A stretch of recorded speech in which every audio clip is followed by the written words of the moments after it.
Little throwback. Here's McNorth. He's got a ton of room. Down to the 10, to the 5. Touchdown, Bison.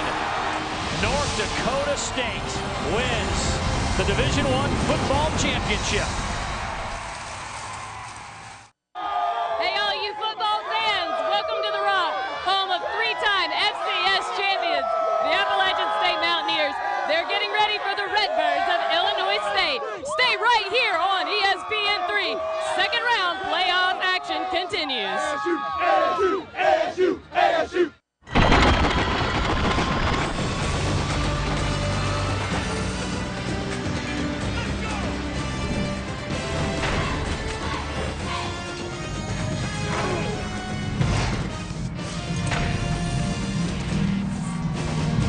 The Division I football championship visits Boone, North Carolina, as the Illinois State Redbirds visit the Appalachian State Mountaineers.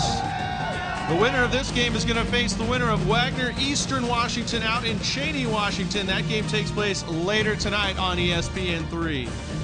Welcome to the Press Box Level. Ryan Rose along with FCS All-American Rini Angolia. And Rini, today we've got a big matchup. Two teams that don't need a lot of motivation, I think. Well, absolutely. You know, Appalachian State's looking for a little redemption. They lost in the second round right here last year to Maine. I think they'll be ready to go today. And Illinois State, although they dropped their last game of the season, they are 7-0 on the road dating back to last year. That bodes well for them. And if these two teams are going to have success, two big wide receivers we're going to key on today. Well, for Illinois State, senior wide receiver Tyrone Walker is having a great year. He's got 71 receptions, close to 1,000 yards and 6 touchdowns. A very speedy receiver, runs great routes. He'll be Matt Brown's #1 target today. And on the other sideline for Appalachian State, Sean Price, their 6'5", 210-pound freshman, SoCon freshman of the year, first team. He's a mismatch problem for DBs with his height and speed. He'll be targeted a lot today. For those guys to catch the ball, we need guys to throw them the ball. Matt Brown, the offensive player in the year in the Missouri Valley, and Jamal Jackson, a first-team All-SoCon performer. Big game today, round 2, Illinois State and App State.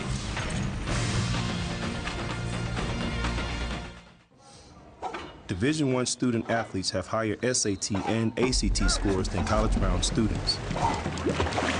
The number of us receiving diplomas Is at an all-time high. African-American males who are student athletes are 10% more likely to graduate. Still think we're just a bunch of dumb jocks? You need to do your homework. There are over 400,000 NCAA student athletes, and just about all of us will be going pro in something other than sports.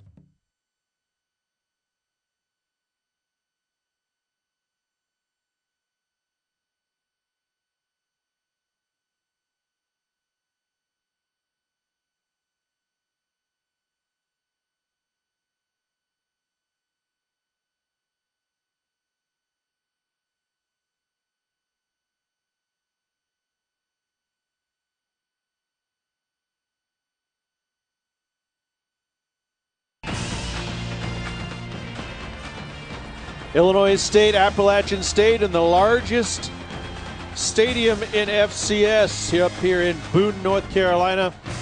Gorgeous campus of Appalachian State there.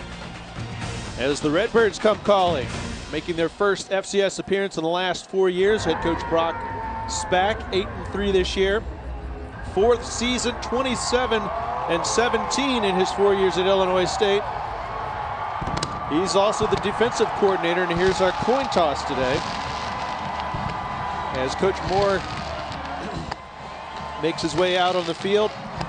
18th FCS playoff appearance in his 24 seasons. 8-3 this year. They've made the FCS playoffs 8 straight years and 20 total.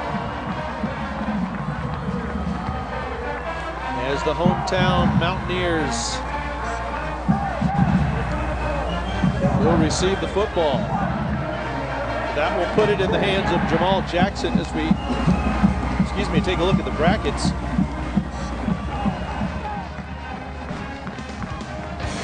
On the other side of this section of the brackets, North Dakota State and South Dakota State have to go at it today. New Hampshire is down in Spartanburg taking on Wofford. It's all a collision course to the next round. You see Central Arkansas and Georgia Southern going at it down in Statesboro. And then up in Norfolk, Virginia, Old Dominion taking on Coastal Carolina. A lot of good teams left. Pretty much you're not going to squeak by in round 2 because you've got a big battle to face uphill, Rini, if you're going to win today. Well, absolutely. FCS was absolutely loaded this year with talented teams. And listen, this is the playoff that all the fans are thirsty for. They want them to do it like this in the FBS. We're going to get a little taste of it in a couple of years with a 4-teamer, but there's nothing like a 20-team playoff in college football. This is the way to do it, and next year they're going to expand it to 24 teams, so fewer teams will get a bye, if you will, into round 2, so it'll ramp it up next year with new football programs being added around the country. Who knows if these 2 teams will even be FCS with all the craziness going on, but while we sift through all that mess, we get to enjoy an actual tournament on the field. They settle it on the field at this level. That's the great thing about it. It is a picturesque day. Don't be fooled by the smoke they just fired across the field. 56 degrees. Not much wind, sunny up here in the mountains of North Carolina. Couldn't ask for a better day on December 1st. This is a beautiful day to play football in September, let alone December 1st. Absolutely gorgeous today.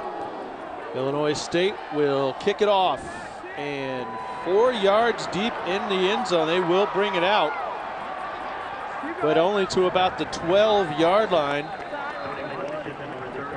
As Tony Washington brought it out, and we'll take a look at Jamal Jackson. You see his numbers there. He needs just 23 completions and 387 yards to reach school records in those 2 categories. 19 TDs, 7 interceptions. They're going to spread it out, but still run some option. They'll have Stephen Miller in the backfield with him. And a quick pass out to Price. We talked about him a few minutes ago. They want to get the ball in his hands. As we take a look at the offense for the Mountaineers, Stephen Miller, 1,300 yards rushing this season. He also made the Dean's List, and he's a second-team All-SoCon performer. Graham Fisher, the center, actually caught a deflected ball this year. He's the center of the offensive line. Let's take a look at the Illinois State defense. Up front, Colton Underwood, a first-team performer. We're going to talk a lot about that guy. In the middle, Mike Zimmer, 109 tackles this year. And in the secondary, Ben Erickson leads the FCS in interceptions with 7. 3rd down for the Mountaineers. They rush to the line, but then they get the signals from the sidelines.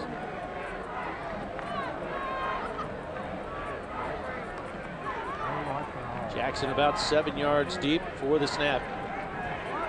Miller in motion. Flags. 5-yard penalty remains. 3rd down. The battle within the battle today is this great defensive front that you just talked about with Illinois State, with Palmer, Sparks, Harrison, Underwood. That's the battle I want to watch. How can the Appalachian State offensive line contain them today? Well, App doesn't need to help him out with a penalty on the false start. Our officiating crew is from the Ohio Valley Conference. That's how they do it in the postseason. Bringing a crew that doesn't know either squad. Appalachian already got 5 yards on the first 2 plays, but had to push it back on the false start. Get it out to Price, and he'll be short. So a good stop by that Illinois State defense.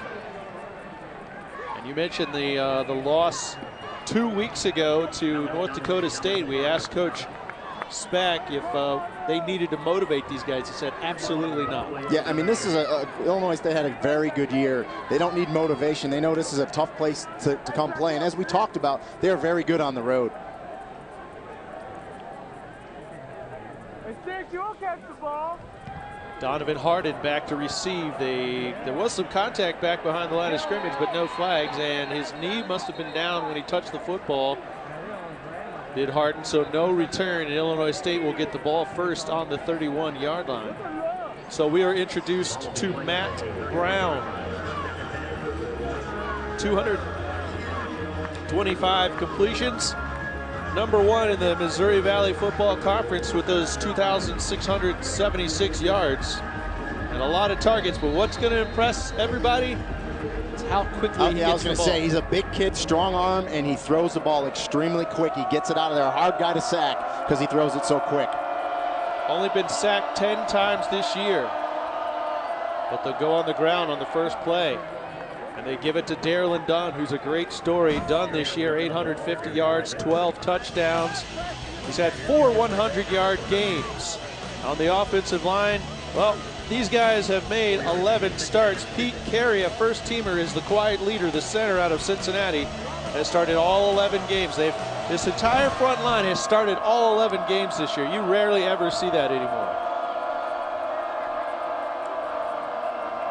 Send the fullback Newkirk in motion and give Dunn a little space. Stacked up front, maybe a gain of 3 yards. It'll be 3rd and short for the App State defense. Ronald Blair has started 23 consecutive games at that defensive end spot. Jeremy Kimbrough, linebacker, we'll talk about him a lot today. He's a Buchanan Award List player, and so is Demetrius McCrary, the cornerback, number 10, a first-team All-SoCon performer in the secondary. There's Kimbrough. He's going to be where the ball is. You need to find him. Just find the football.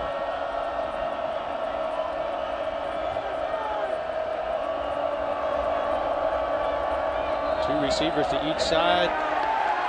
Brown stepped up to say something. I think it caused somebody to move. 5-yard penalty remains. 3rd down. Yeah, definitely a little flinch there. Officials caught it, and now it's going to put Illinois State in 3rd and long. So each team on a 3rd down with a motion penalty. Illinois State averaging 29 points a game. Appalachian State averaging 32.5 points a game. So we expect a lot of points on the scoreboard today, but so far the defenses have come to play. That 3rd and short got a lot longer. Sling it out to the right side. Dunn can't catch it out of the backfield.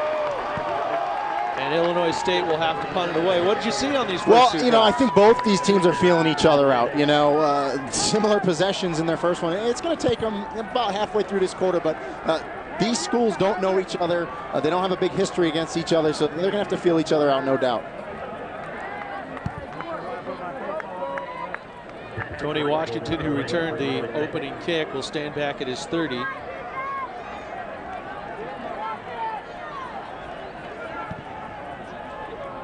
Patrick Wright, the punter, gets it all the way down to the 15, where Washington makes one man miss. He gets about 7-8 yards on the return, and he'll be up to the 28-yard line. Neither team scoring on its first possession. Strap in, folks. A lot of points coming up in this one.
No score. Each team's had one possession early in the ball game, and we can see from the scripts, and both coaches told us this week, Rini, that they don't know what to expect from their opponent.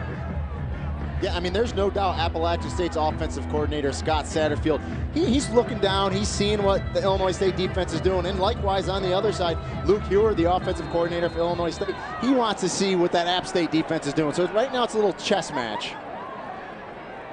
Jackson with the football, gives it to Miller.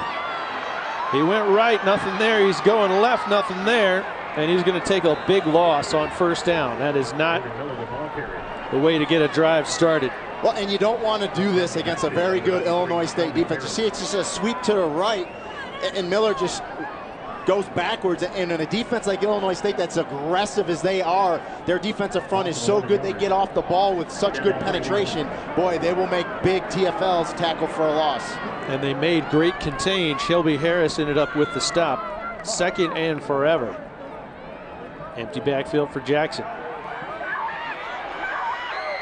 Slips out of trouble, flags down, and he'll be shoved out just shy of the 20-yard line. Flags down in the middle of the field in the area of holding.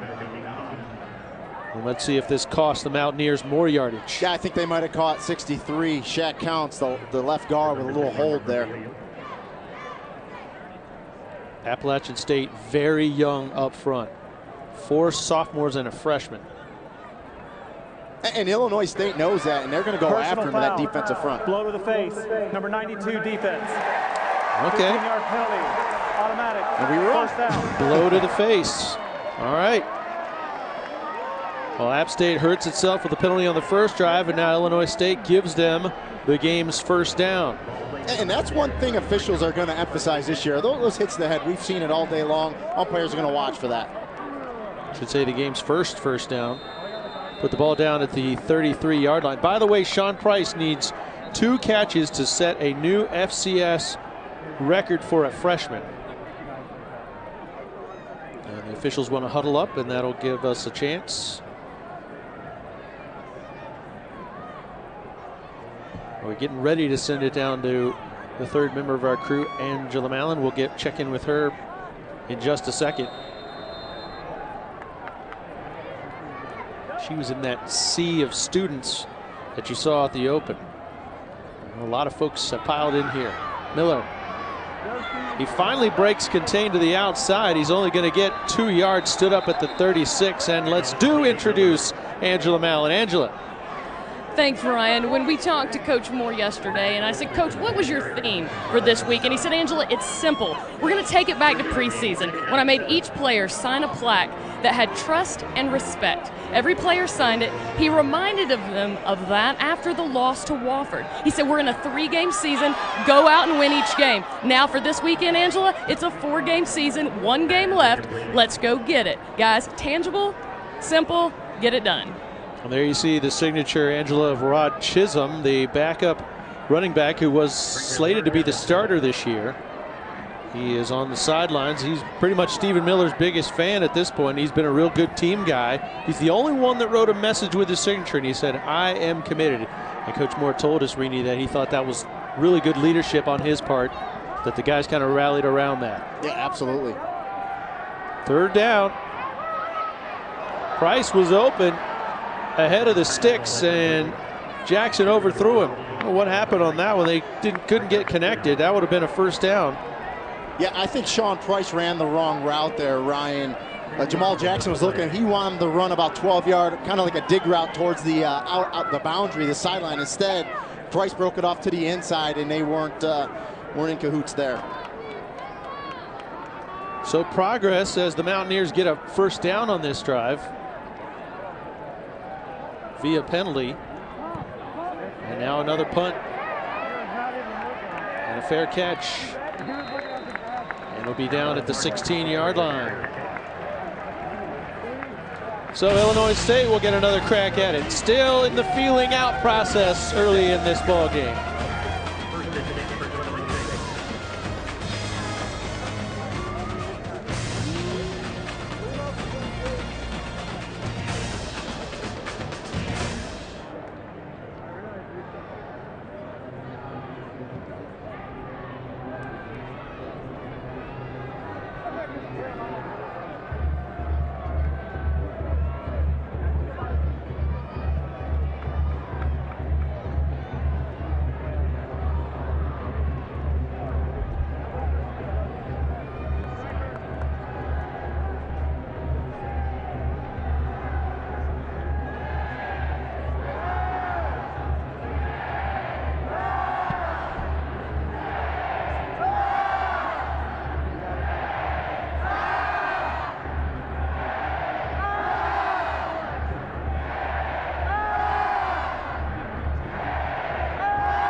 Jamal Jackson talking things over with the offensive folks. Here's our half of the bracket. Stony Brook and Montana State tonight. Sam Houston State in Texas hosting Cal Poly. And then we told you about our game facing the winner of Wagner, Eastern Washington. Play fake for Brown. He's going to sling it, but excellent defensive coverage. The Jamil Lott over there making a stop. Here's how the Missouri Valley Football Conference finished up this year. The top 3 teams all with berths. But unfortunately for the MoVal, North Dakota State and South Dakota State have to play each other this week, so one team gets eliminated. Yeah, I mean, that's just the way the cookie crumbles for the brackets on that one. But the Missouri Valley Football Conference, a very tough and a very good conference this season, no doubt. Well, they've got the defending champion, North Dakota State, and they look pretty good again as the top seed. This is Cameron Hunt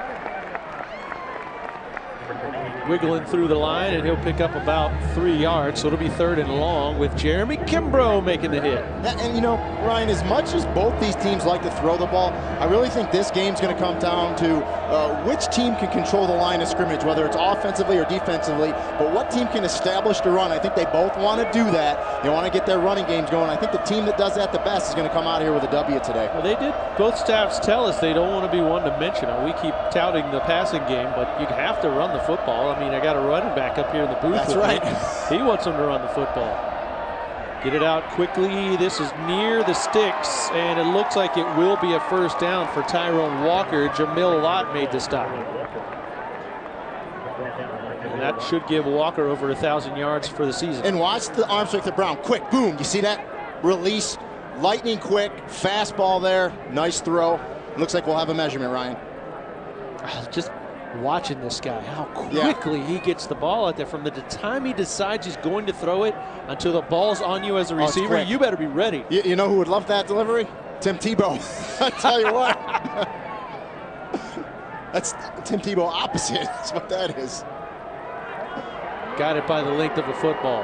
Yeah, I think it was a good spot.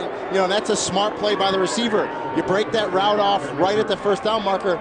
Brown with his quick delivery gets it to you. Although the D-back came up and made a nice sure tackle, still got the 1st down.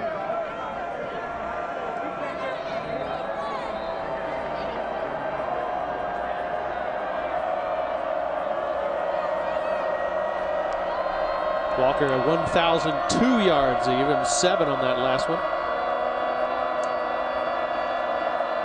Brown changing the play at the line. Plenty of time. Just overthrowing his tight end, James O'Shaughnessy, number 80. Yeah, and it almost looks like O'Shaughnessy, you know, stopped running on the route like he didn't think Matt Brown could get it there. He just ran a wheel route down the sideline. He actually had the linebacker beat, and he's kind of backpedaling. He wants to keep running through that. Good break there for Appalachia State. Patrick Blaylock, you saw him, number 34 there, was on the coverage. Got it when he turned his hips, he lost all his momentum. Each team with 1 1st down. Coming on their 2nd drive of the day. Here's Dunn. Pulled down behind the line. A nice job by number 9, Troy Sanders, the strong safety coming up. And that's exactly what you want out of your strong safety. Sniff that ball up, come in there, and make those hits behind the line of scrimmage. Dunn gets it, and you see how quick number 9 Sanders gets there to make the hit and hold on for that tackle. There you see his numbers this season, 3 picks. 72 tackles is a lot for a safety. That means guys are getting into the 3rd level. Yeah, or he's up in there sticking his nose in there like we just saw. Just a very good strong safety of Sanders. If he's a blitzer, yeah, that is a good stack of tackles for him.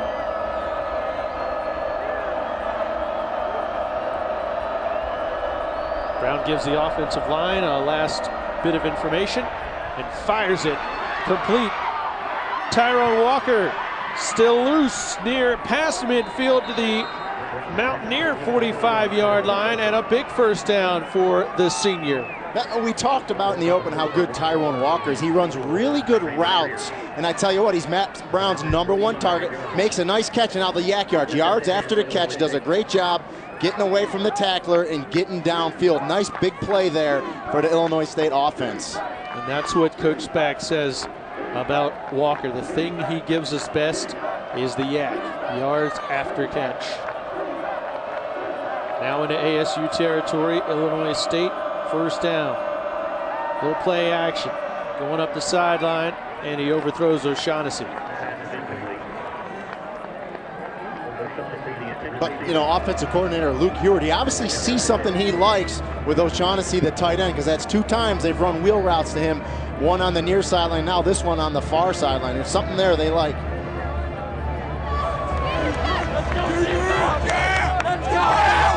These guys.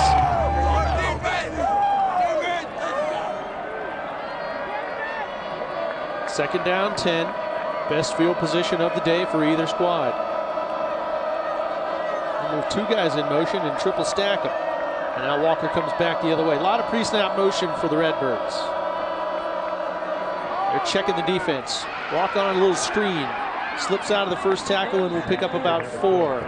Let's take a look about how these guys got to where they are right now. Illinois State, a little bio on the school, founded in 1857. They have won 3 NCAA tournament games. This is their 4th appearance. They got all the way to the semifinals in '99 when they lost to Adrian Peterson and Georgia Southern. That was the deepest they've gotten in the tournament. These players on this team have not been to the playoffs.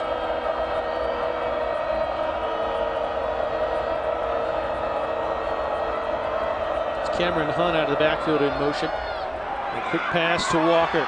He makes 2 guys miss, and now he's by himself up the sideline, and the Redbirds are going to score first. Walker.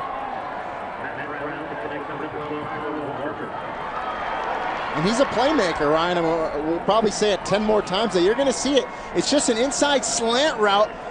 Brown delivers the ball quick, and then he's going to make the free safety, Patrick Blaylock, miss him, and it's just a foot race. He's got the speed. He wasn't going to get caught there. Just a fantastic play by Tyrone Walker, and a great job of Matt Brown. We talked about his delivery, getting him the ball, letting him do stuff after the catch. Nick Ossaker will kick the extra point. It's through, and Illinois State with a 7-0 lead.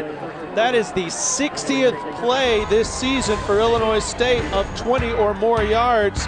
It was a big one, and the first points are on the board in Boone.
Nine plays, 83 yards, 3 minutes, 48 seconds, and most of it was Brown to Tyrone Walker, including the 41-yard score. Again, the 60th play for Illinois State this season, of 20 or more yards. Yeah, and nothing fancy either, Ryan. They were slant patterns to Walker. He's just making yards after the catch, as simple as that. Washington at the goal line. He's on the loose near midfield, and that'll be Appalachian State's best field position of the game. And he got up the sideline in a flash. Yeah, I like that. It was a return right that App State had set up. Tony Washington does a nice job, and I like he doesn't mess around. He hits that seam, he hits it hard, he doesn't dance around. Exactly what App State needed. They got good field position here. They needed a little spark. I think Washington just did that for him. 7th in the country with a 28.4 yard average, and he did have a 99-yard return against Wofford earlier this season.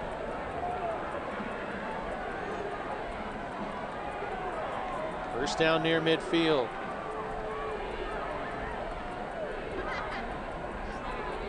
See what Jackson does with a relatively short field here. A little trouble, dump it out to Miller, see what he can do. And looks like maybe about a yard, and we'll go back down to Angela Mallon. Angela. You know, Rini, you were saying that it wasn't anything fancy that Illinois State did to earn that touchdown, and that's what the defensive coaches for Appalachian State were saying. It's communication. You can't look at the other guy and expect him to make the play. You have to be on board and commit. 4 catches, 83 yards for him in the game so far, Rini, and you said not complicated. Well, you know, these guys, both these teams are coached up very well. You just have to do your assignment and do it well. I mean, when it comes down to it, football is a simple game. A little option. Jackson keeps it, and he will eat it back at the line of scrimmage again. So 2 runs, nothing doing here as Colton Underwood, Ricky Simpson up in the hole, making the stop. I don't know that you're going to have much success option-wise against this front four. It may be the best defensive front in the country in the FCS. I'm looking at these guys on tape and looking at their numbers. Very impressed with the defensive front at Illinois State. Logan Halleck takes the snap, and it hits the turf. Halleck came in the Western Carolina game and surged a comeback. He completed his first 20 passes and helped App State beat Western Carolina, but if you don't get the snap, there's not much you can do about it. Well, you know, in the defensive front for Illinois State, they get such penetration, and the good thing is when your defensive front is that good, you don't have to send a lot of blitzes. You can put max people into coverage, and that snap was a little low, and Halleck couldn't come up with it, and they're punting. Donovan Harden averaging 7.5 yards a punt this year. Lets it bounce at the 6, and will it stay in? Did he not touch the goal line? Let's see. As long as his feet didn't touch the goal line, that's going to be down around the 4, and it looks like that's where they're going to spot it. Excellent special teams coverage on the punt team. Yeah, and exactly what you want to do when that receiver calls fair catch and lets it go. You get to the goal line without stepping on it, and you keep the ball in. Just a phenomenal job there by number 42, Michael Frazier, to keep that thing inbounds, not to cross the goal line, and very good special teams play by them. That's fantastic.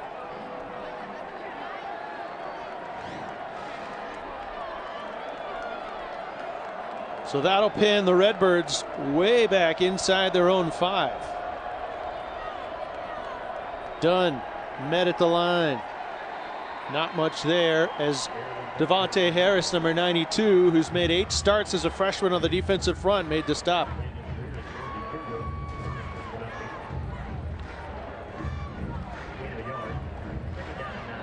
And you know, and App State has a strong defensive front as well, as we look at 92 Devontae Harris. And as I said earlier, you know, who can control this line of scrimmage is going to have a big edge in today's game. Dunn pokes his head in there again and moves it out to the 10-yard line. So if nothing else, they've got room to punt. But they will have a 3rd down and about 3.5 coming up.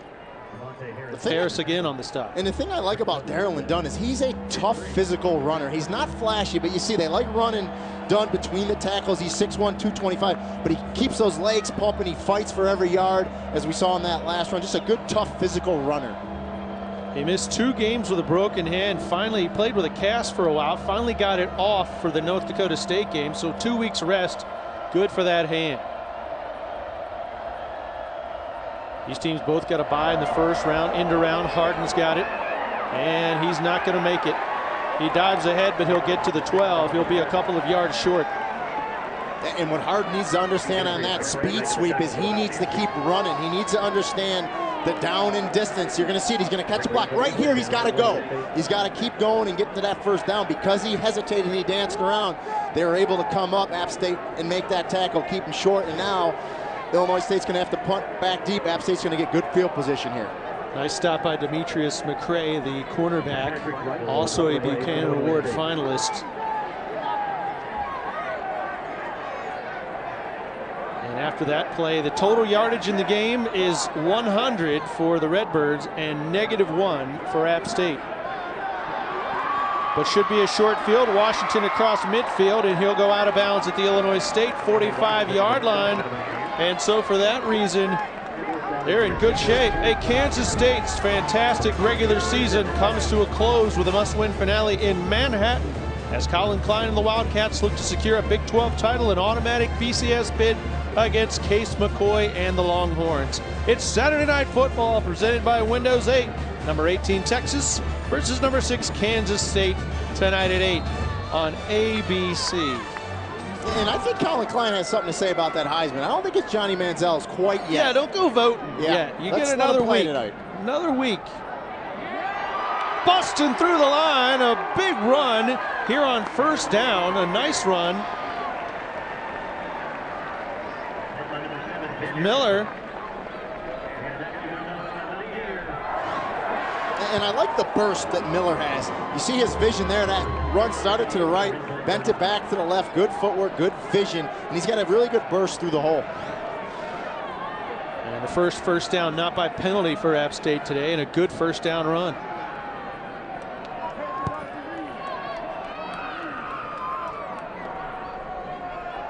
Jackson takes a look down the seam. He's going to overthrow his intended receiver, and it's going to be picked off in the end zone by Ezra Thompson, number 22, his second interception of the season, voted all newcomer in the Moval. Well, Thompson did a great job as the safety. He came over the top as Jackson tried to get it into Sean Price, and he just played center field, went up and made that catch, but they baited Jamal Jackson in that throw. There was really double coverage on Sean Price. Really nice job by Thompson coming over the top for that interception, Ryan. Just his 8th interception of the season, but that was kind of a gimme there. That wasn't too tough. And Illinois State, with a long drive and now a takeaway, has all the momentum in a very eerily quiet Kidd Brewer Stadium as the final ticks of the first quarter are pending. This is outside, not done, but Cameron Hunt. And he'll be taken down behind the line of scrimmage by Jeremy Kimbrough, who got there quickly and with a bad disposition. Well, he's an absolute beast. I mean, he is the prototypical middle linebacker. 5'11", 240, and he can run like unbelievable. It was like a bullet there as he shot through to make that tackle in the backfield. A great middle linebacker is Jeremy Kimbrough. And that'll take us to the end of the first period. One takeaway in the period. It was a big interception to keep App State off the scoreboard. 7-0 Redbirds going to the second.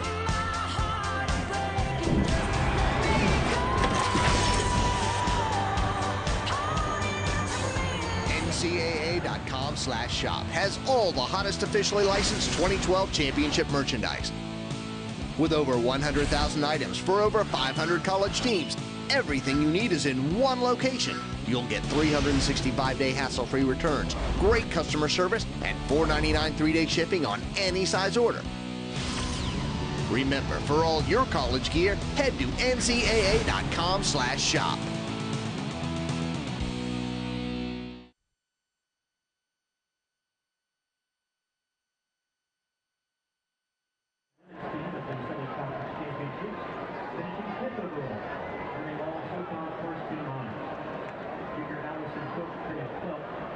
Senior Sarah Williamson played 14th for the Mountaineers. freshman David Cox was named to the All-Conference freshman team, while head coach Mike Curcio earned Coach of the Year honors for both men's and women's cross country. It's the 10th SoCon title for the women and the first since 2002. At regionals, the women's finished 11th out of 37 teams. Congratulations to the Mountaineers on an outstanding season.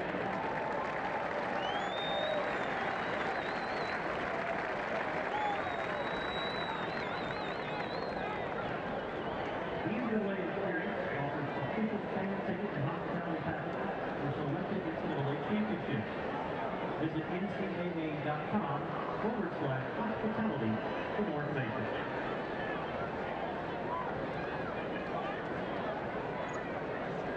Think about following your favorite college team on the road? NCAA Travel provides an easy and affordable way for families and fans to follow their favorite student athletes and teams as they compete throughout the year.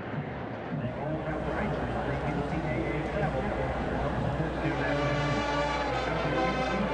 Go to ncaa.com/travel to search for discounted rates, shop, and book air, hotel, and transportation all online in one easy transaction.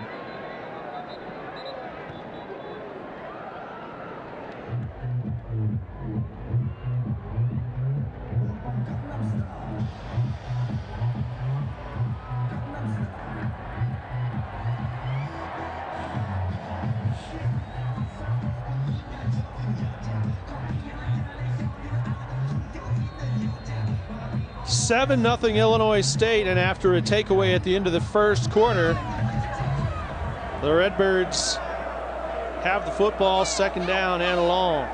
Quick pass juggled, but caught by Dunn. He'll be taken down at the 15-yard line, and this is what they're playing for as we head towards Frisco, Texas in the national championship game. 7-0 here. Wagner taking on Eastern Washington. That's who the winner of this game will face. That's later tonight. Stony Brook and Montana State out in Bozeman, and then Sam Houston State and Cal Poly going at it later this afternoon. That's our half of the bracket. 16 teams left. All roads to Frisco, Texas, and the national championship game. Third down. Dunn gets it across the 20 to the 23, but well shy of a first down, and Illinois State will have to punt again. Yeah, and I just think Illinois State didn't want to press the issue there. It was third and long. Tried to pop Dunn through with a run play, but if not, they're going to punt it away, and they're happy with how their defense is playing thus far. So just don't want to make any mistakes there. Get a good punt out of there and give it back to App State here. The interception from Jackson, in his last 139 passes. You have to go back to the Wofford game the last time he threw a pick. So the App State sideline not used to the turnover, particularly this early in the game.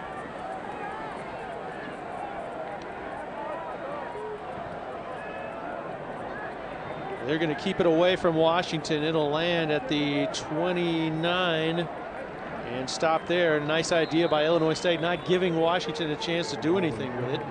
ESPN College Football is available anytime, anywhere on your computer or mobile device via WatchESPN.com and the Watch ESPN app. It's the greatest thing ever invented. Yeah, I got them on all my my phone and my iPod, iPad. Here's the other half of the bracket we talked about, and we've got some scores. Georgia Southern all over Central Arkansas, 14-3, and Old Dominion a touchdown lead over the Chanticleers of Coastal Carolina. You see Wofford an early lead over New Hampshire. Yeah, that upper half of that bracket, that's a tough bracket. A lot of option up there. First down 10 for Appalachian State, and Miller pushes it across the 30-yard line, give him 4 yards. Austin Davis, weak side linebacker and senior, came up to make the stop. Yeah, and I think we're going to start seeing a big dose of Stephen Miller. I think Scott Satterfield, the offense coordinator, really wants to establish this run. Out of the backfield, and a nice quick tackle. Wow, good job over there by Evan Frierson, the senior linebacker. 68 tackles, 8.5 for loss, and he'll get another for loss. Yeah, the other thing that impresses me about the Illinois State defense is how fast they are sideline to sideline. As an entire unit, boy, they cover a lot of ground, and they're all very good tacklers. Led by that man right there, the head coach, Brock Spack, who's also the defensive coordinator. So you know he's going to keep his head in the defensive side to sort of check on the offense. He said he pokes his head in the offensive meeting sometimes. Jackson quick out. And back to the original line of scrimmage, Sean Price. He's got the third catch today, which ties him for the freshman record in the FCS, but it didn't really amount to much, and the crowd not happy with the offense right now. Illinois State will take this. It's an underneath throw to Price. As long as you can come up and make sure tackles, don't let him get yards after the catch. When it's a long down and distance like that was there, they will. Illinois State defense will take that all day long. Let App State throw it underneath, come up and make a sure tackle. Matt Goldsmith made the stop, but there were three guys there to help wrangle Price. You know they're going to have their eye on him today. Hardin awaits the punt at the 25, and it's a boomer all the way back to the 9-yard line. A chance to really change field position here if they can wrangle him, and they do run him out of bounds inside the 20. Excellent job by the punting unit for Appalachian State, as there's all sorts of sporting equipment on the field, helmets all over the place. Sam Martin, an outstanding punt. 7-0 Illinois State. Just a few seconds inside of the second quarter. Lots more football to come here for the mountains of North Carolina.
Illinois State has held Appalachian State to 10 yards of offense through the first quarter and change, and they lead 7-0.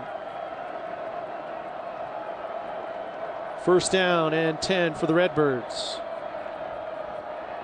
Quick pass, it is almost intercepted, nearly picked off by Troy Sanders. It would have been his fourth pick, and he would have either given App State great field position or just taken care of it himself. Well, you always hear announcers saying jumping the route. That's what Troy Sanders here. He jumped that slant route. I mean, they've been running it and running and running it. Boy, that time they almost went to the well too many times there as Sanders jumped underneath that and almost picked it off.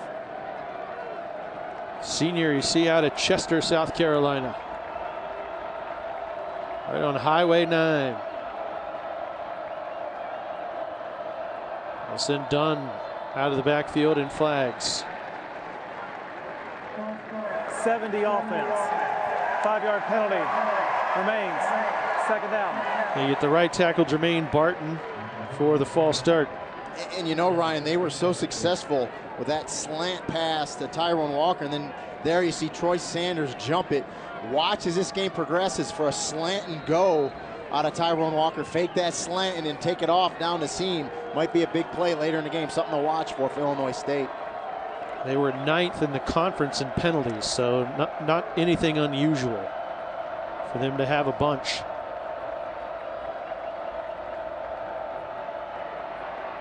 Brown fires, caught, first down.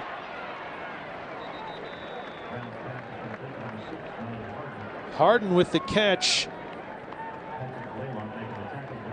As Blaylock made the hit from his free safety spot, but that'll move the chains for the Redbirds. Yeah, and Harden had 37 catches this year for 522 yards. He knows what to do with it as well. Nice job.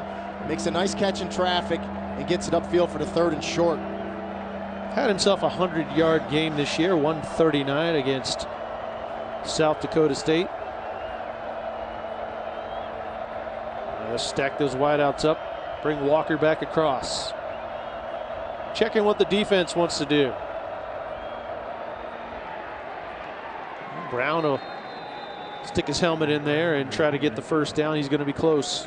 I think he's got it. Yeah, I think he does too, and I like the call. Empty backfield, and Brown's a big kid, 6'4", 235, a little quarterback. It's not even really a draw. It's a quarterback lead with a big, powerful offensive line. They needed 2 yards, and they picked it up. That's a nice play call there. I like that call there from Luke Hewer, the offensive coordinator. Mo Val's Offensive Player of the Year. He was the Freshman of the Year back in '09.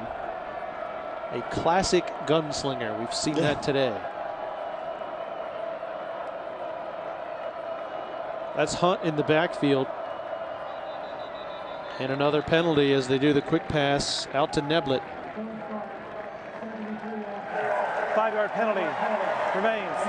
First down. And another false start penalty.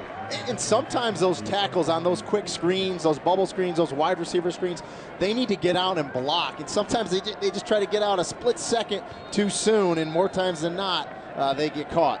Well, they got the right tackle the first time. This time it was the left tackle, Josh Aladnoy. He moved early, so after the first down, push him back 5, 15 to gain. Yeah, and when your tackles are 335 and 310 respectively, you usually see when they flinch. It's kind of easy to spot that movement.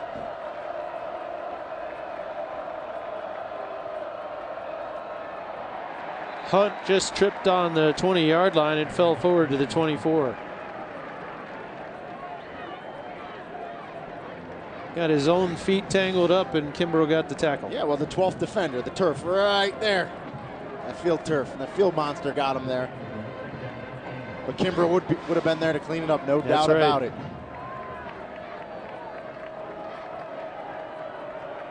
So the yardage remains the same at 2nd down.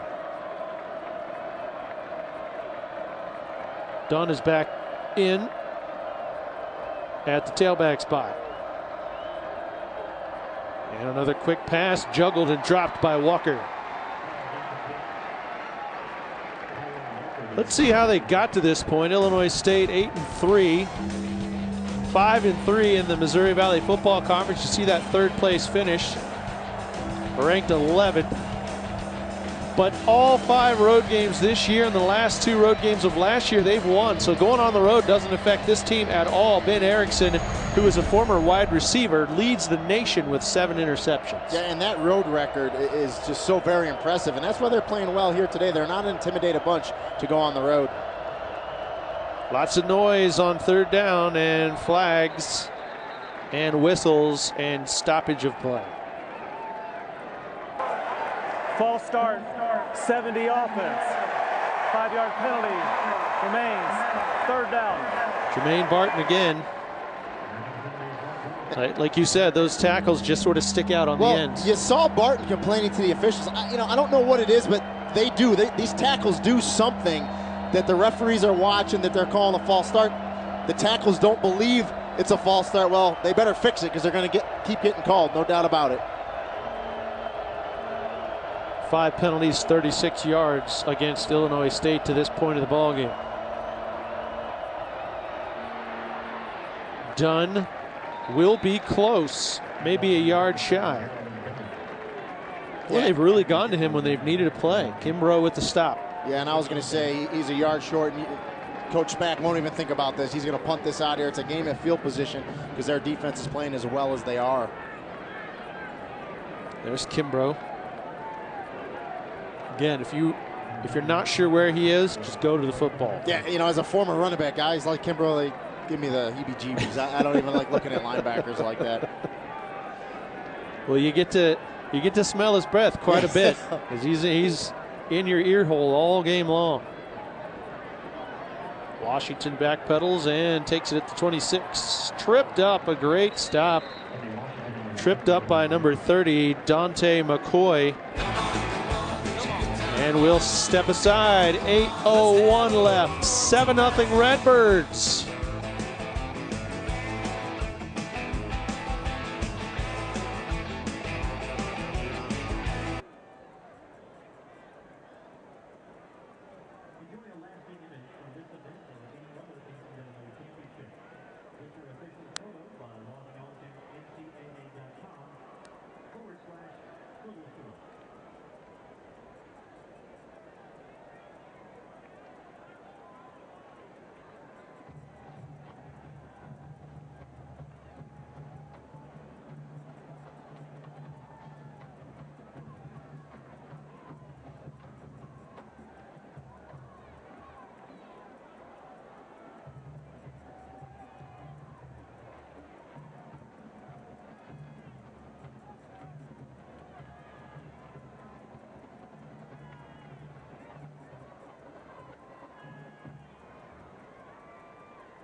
Seven 0 Illinois State as Appalachian State gets the ball again here in the second quarter.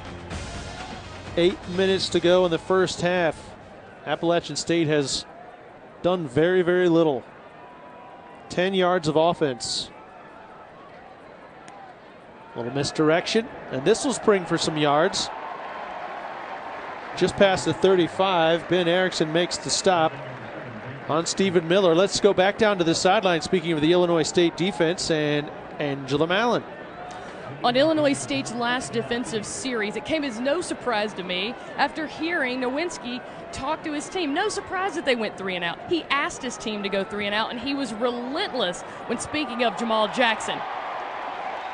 Yeah, no doubt they've been stout, but all of a sudden they've seemed to loosen up a little bit, Greeny, as Miller takes it around the outside again, and he's starting to get hot here. Yeah, good pickup. I think Nate Palmer, the defensive end, might have been held on that play, but you know what? If they don't call, it's not holding. And a nice job by Miller to get around that left side and pick up a big first down. Ben Erickson came up to make the stop, but they are back, are the Mountaineers, across midfield. Second time today.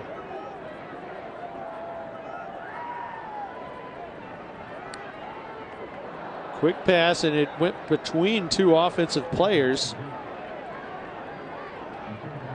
And Mike Zimmer, the linebacker, came up and tackled somebody right as the ball whizzed by his head. Well, this is one of these tunnel screens where you try to get it, the receiver comes back inside the tunnel with the blockers, but problem is there's so much traffic in there, Ryan, that if it's not a perfect play, it usually gets blown up, and it did right there. There you see 20 yards of total offense. This drive has pretty much been that many yards. Give him a yard, as we mentioned Mike Zimmer again, the middle linebacker. First team All-Moval, 109 tackles in the ballgame. This is 27th career start. Yeah, I mean, we talk about Kimbrough for App State, but Mike Zimmer is a very good middle linebacker himself, and right there, that was a picture-perfect tackle.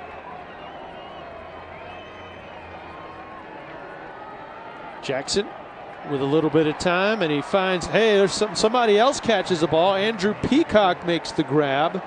He's had 6 or more catches in the last 6 games. Yeah, he's going to be just short of the first down, but I really like Peacock's effort. Watch him go up and make this catch, and he knows where the first down marker is. Look at him dive, and it's just short, and I like the call here by App State going for it.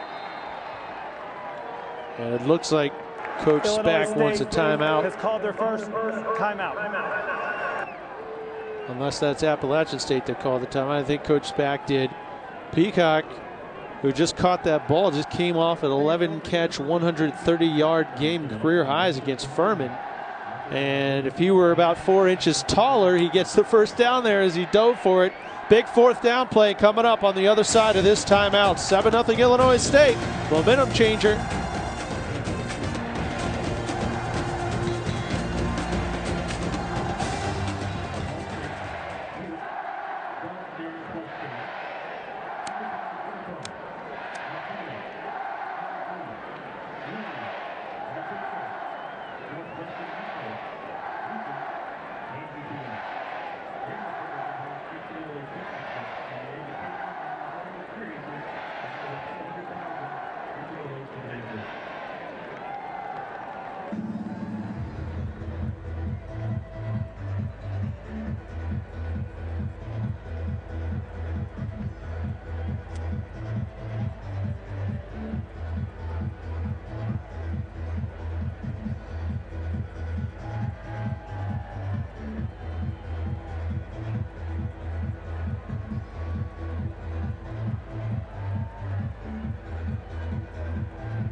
Appalachian State trails by a touchdown, and they're going to go for it on 4th down. They're 10 of 21 this season, 6th best in the SoCon. Pitch it out. Miller, 1st down. Stephen Miller, a huge gain on 4th and 1.5. Evan Frierson came up to make the stop.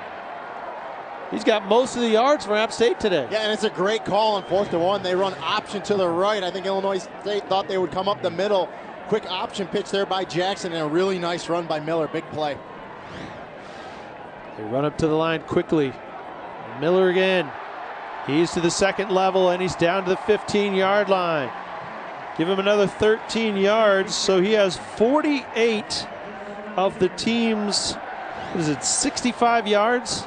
Well, and he's feeling good. He's warmed up. We talked to Coach Jerry Moore. He said he likes to use one running back because he gets into the game, he gets warm, and boy, Miller's that guy. He's running really nicely right now. I bet you love to hear that. Oh, yeah. Feed me the rock, baby. And they're getting it to him in all kinds of creative ways. Washington, he's got a blocker. He toes the sideline. He'll be down to 3, where it will be 1st and goal. Mike Banks made the tackle. And this time it was a little play action pass to Miller. Throws the linebackers just enough. Jackson could get it out to Washington. And I really like Washington when he gets the ball. He doesn't mess around. He gets ahead of steam and he goes for that pylon. Approaching 5 minutes to go in the first half. App State on the doorstep of tying this one up. Move Miller to the right, pitch it out to the 3, to the 2, and he stopped there. Underwood made the first stop, but he was finished off by Ezra Thompson. Yeah, I mean, they went option again. That time Illinois State did a better job reading it and recovering and making the tackle on Miller before he could get it in the end zone.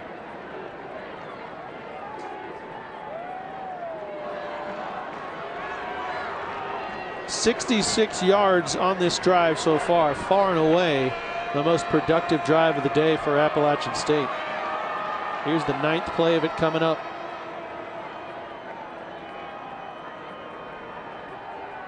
Jackson leaps into the end zone, and he scores.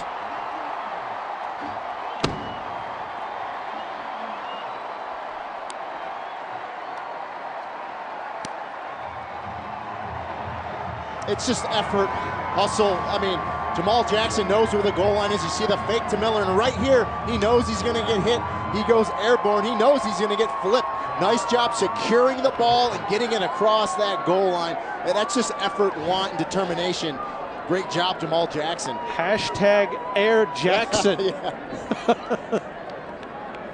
The extra point ties it up. 4:15 remaining in the first half. Jackson got himself airborne.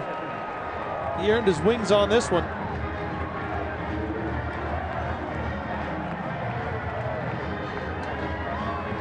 And Joseph is one happy Mountaineer as Jackson rushes for his 6th rushing touchdown of the season. 10 plays on that drive. They had 10 yards of offense before it, and they got 69 yards on the ground. Oh, yeah, they definitely woke up in that series, no doubt about it. It's exactly what they needed to do. They got Miller going. We talked about establishing a run. Scott Satterfield got Miller the ball, made some really nice runs, and just capped it off with a nice touchdown plunge by Jamal Jackson.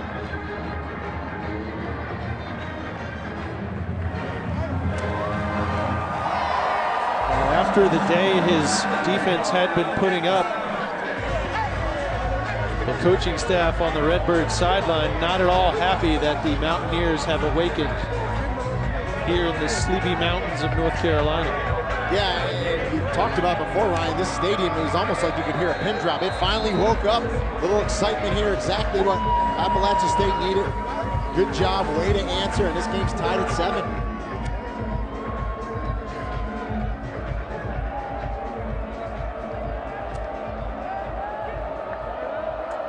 Illinois State offensively hasn't done much, particularly this quarter.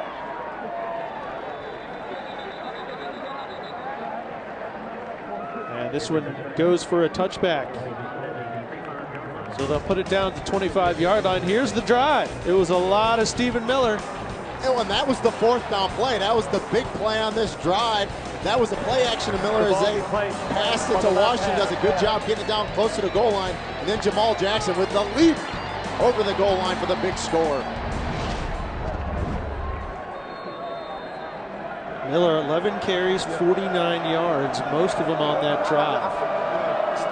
But they did mix the run and pass up on that drive. They did.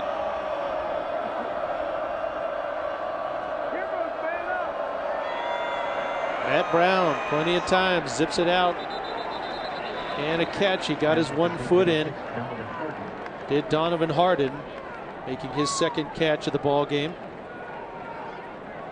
And you talked about it, Ryan. Other than the touchdown drive, Illinois State offense really hasn't really done too much since that touchdown. Well, they had 83 yards on that drive, and they have 128 total yards. Brown zips it out, juggled, and I think incomplete. Trying to hit Walker, who they haven't gone to in a while. And you notice, too, App State defenders on the top, him and underneath him. They're going to double cover him, there's no doubt, with what he was doing early on in this game.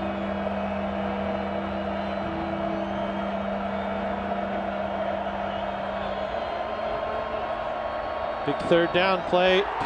No, not picked off. Almost picked off again.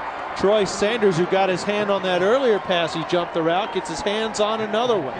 Well, and that's the problem. Matt Brown locks on to one receiver. Look at him. His head never comes off. And I tell you, Sanders just playing center field at that strong safety position, jumps the route once again and almost picks it off. And if you ask him, he probably would say he should have picked that one off. Tom and Eric in the truck picked the perfect angle for that replay. You saw it as you were describing it. You saw him jump the route. You saw Brown stare his receivers down. Excellent job by our camera folks and our replay individuals as well. Directional kick, keep it away from Washington. It'll be first touched at the 42-43 line, and App State will have 3 minutes and change to try to push that one back down as Patrick Wright wisely keeping it away from Washington. And you feel like a switch got flipped, Ryan, and the momentum is definitely switched in this game. Stay tuned. The 2012 NCAA Division I Championship continues next weekend with quarterfinal games on December 8th. All the games will be on the ESPN family of networks. For more information, go to NCAA.com, the official online home for all 89 NCAA championships. 7-7 here in Boone, North Carolina. One of the most mispronounced schools in the country. If you live in New York, they can be the Appalachians up there, but down here it's the Appalachians and the Appalachian State Mountaineers. Over the middle, quick catch and a run into the open. Sean Price, and I think he's gonna have that yardage record. All-time freshman leader in receptions and now yardage. Matt Goldsmith made the stop, but App State is on the move. Miller picks his way forward close to the 35-yard line. Stopped by Ben Erickson, number 7. Yeah, and they have the Illinois State defense on their heels. I was watching, boy, that App State offensive line getting good push, and they're doing what they want now. They're running the ball, and more importantly, they're spreading the ball around the field. They're going to some different receivers. We saw Price the play before, getting him back involved. They're really on sync right now. Got him guessing, that's for sure.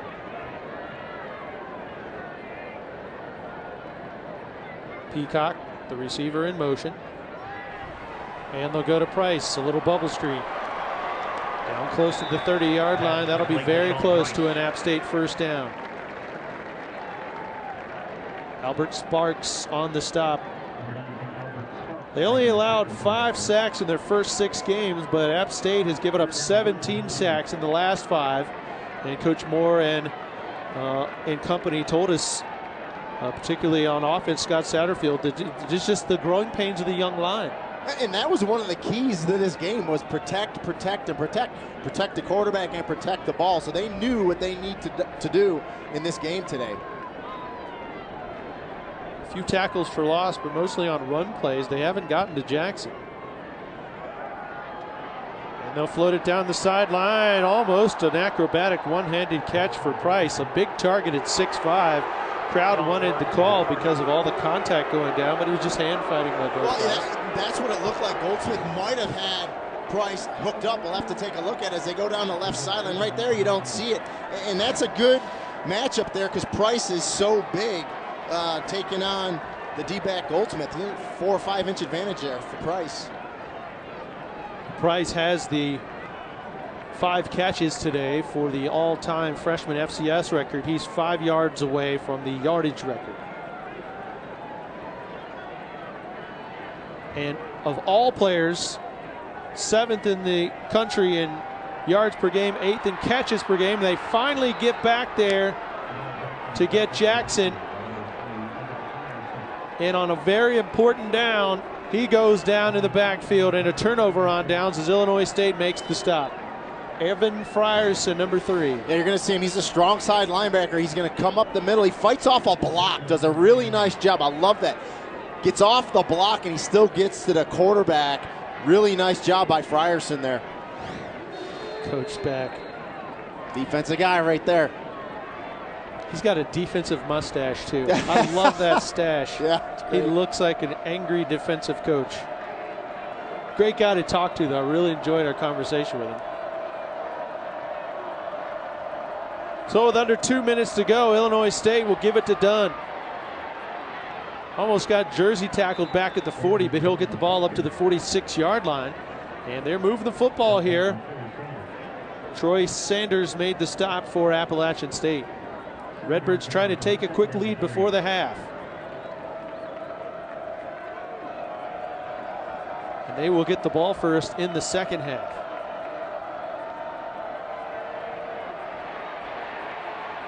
Brown felt the pressure, now looking for O'Shaughnessy. He makes the catch. Did he do it? Oh my goodness! James O'Shaughnessy got his 6'4" body up in the air and somehow pulled that one down.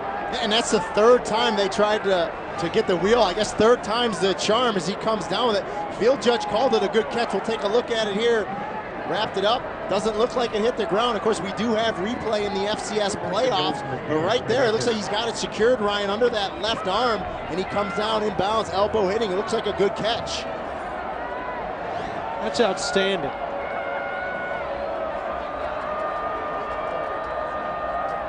First and goal now from the 10. Dunn pulled back by his shoelaces by Ronald Blair, and a timeout.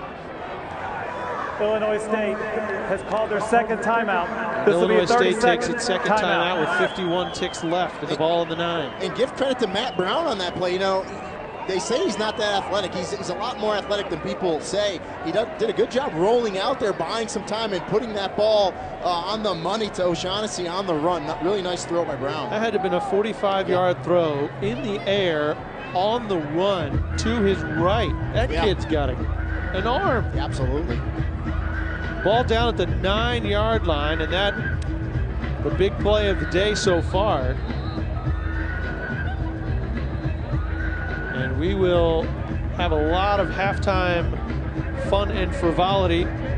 We'll have a preview of the Heisman race. We'll hear from our coaches. And we'll recap the first half. We'll wind up the highlight reel, and we'll take a look at the stats. All that and more coming up on the halftime report from Boone. Ryan Rose, Sweetie Angolia, Angela Mallon. As the Redbirds are on the precipice of a lead going into the half. Receivers to each corner, wide open in the end zone. Is it caught? He got a foot in, and that's all you need in college for a touchdown. Give it to O'Shaughnessy again after making the long bomb catch earlier.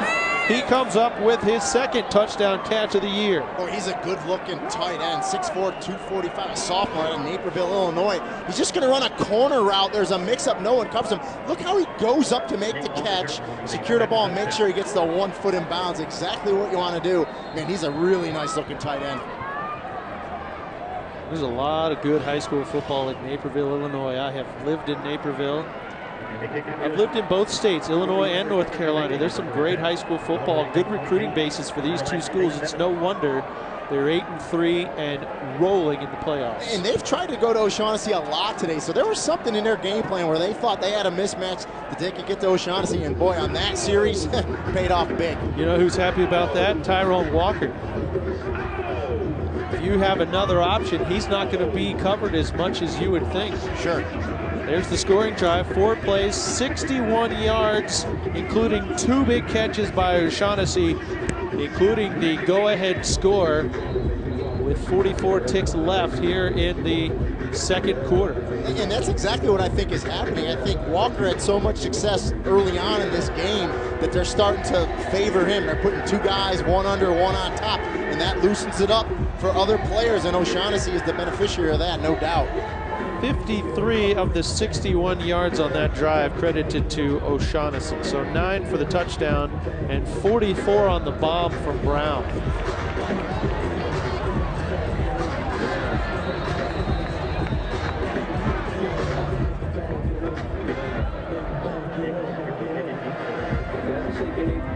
And all those watch parties back in the Central Time Zone, those folks are cranking it up back in Illinois and all over. If you're watching on your Watch ESPN app or ESPN3, the little squib kick taken in immediately down at the 28-yard line.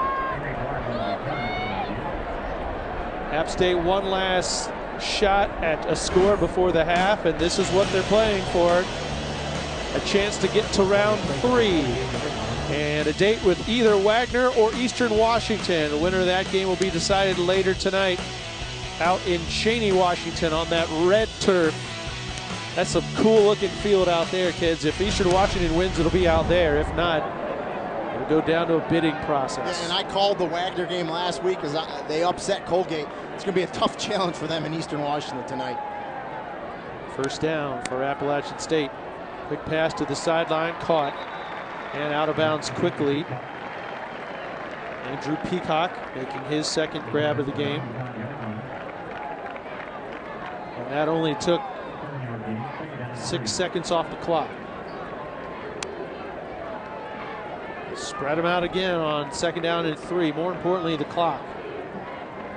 Jackson looks to the outside again. Here's Price on a screen, and he's open. He's loose at the 40. It takes 3 guys to bring him down, and he'll take it down to the 30-yard line. There's this offense we've been waiting for. Touchdown, touchdown, and driving. Yeah, the quick wide receiver screen to Price. I mean, he is so dangerous. A big target, 6'5", and he can run. And they are in scoring position. Only 29 seconds, but they have all 3 timeouts left, Ryan. The clock did stop for the chains to move, but once they got Illinois set, State they fired it back up. has called their final timeout. 30 seconds. Call a timeout. 6 catches, 74 yards today for Price. And so on that play, he did break the all-time freshman FCS record for yardage. I mean, he's a freshman, and he was 7th in the league in yardage. As we take a look at the other half of the bracket, Wofford with a 2-score lead over New Hampshire. Georgia Southern is rolling over Central Arkansas. And oh, we got a close one between the Big South's Coastal Carolina and the Colonials' Old Dominion. That's in the second, all these games in the second quarter. They all kicked off at 2 o'clock with us, Eastern time. There's Price, 6 for 74. So for the season, 74 catches and over 1,100 yards receiving this season. Yeah, not bad for a freshman. For a rookie. He redshirted last year, was behind Brian Quick, who was the first pick in the 2nd round by the St. Louis Rams. This pass just out of past the outstretched arms of Andrew Peacock. Brian Quick has caught on with the Rams. He's got himself 7 catches, 135 yards, and a touchdown so far this year. And they're similar receivers. Quick was a big receiver, yep. 6'4", 200 pounds. But, you know, Price, just unbelievable. He's only a redshirt freshman with the year he's had this year. He's got tremendous hands, and with that kind of size, you know there's no way he's not going to play on Sundays. Oh, yeah, he just has to keep progressing, and he's a good one. Spread him out. Jackson down the seam, and he caught Peacock over the wrong shoulder. Got him turned around, and we'll have another third down play coming up with 15 seconds. Yeah, he tried to fit it in the seam to Peacock, but Ezra Banks, 22 for Illinois State, the free safety, did a really nice job there. From the free safety position, if you put yourself in a good place, you can actually cover a couple different routes and a couple different receivers at the same time. Downs don't really matter now with 15 ticks. Let's see what Price can do. He's going to get out of bounds to the sideline. He'll get there at the 15. That's a first down and 8 seconds left. Price, that's going to be about a 15-yard catch. He's looking for his 7th 100-yard game today.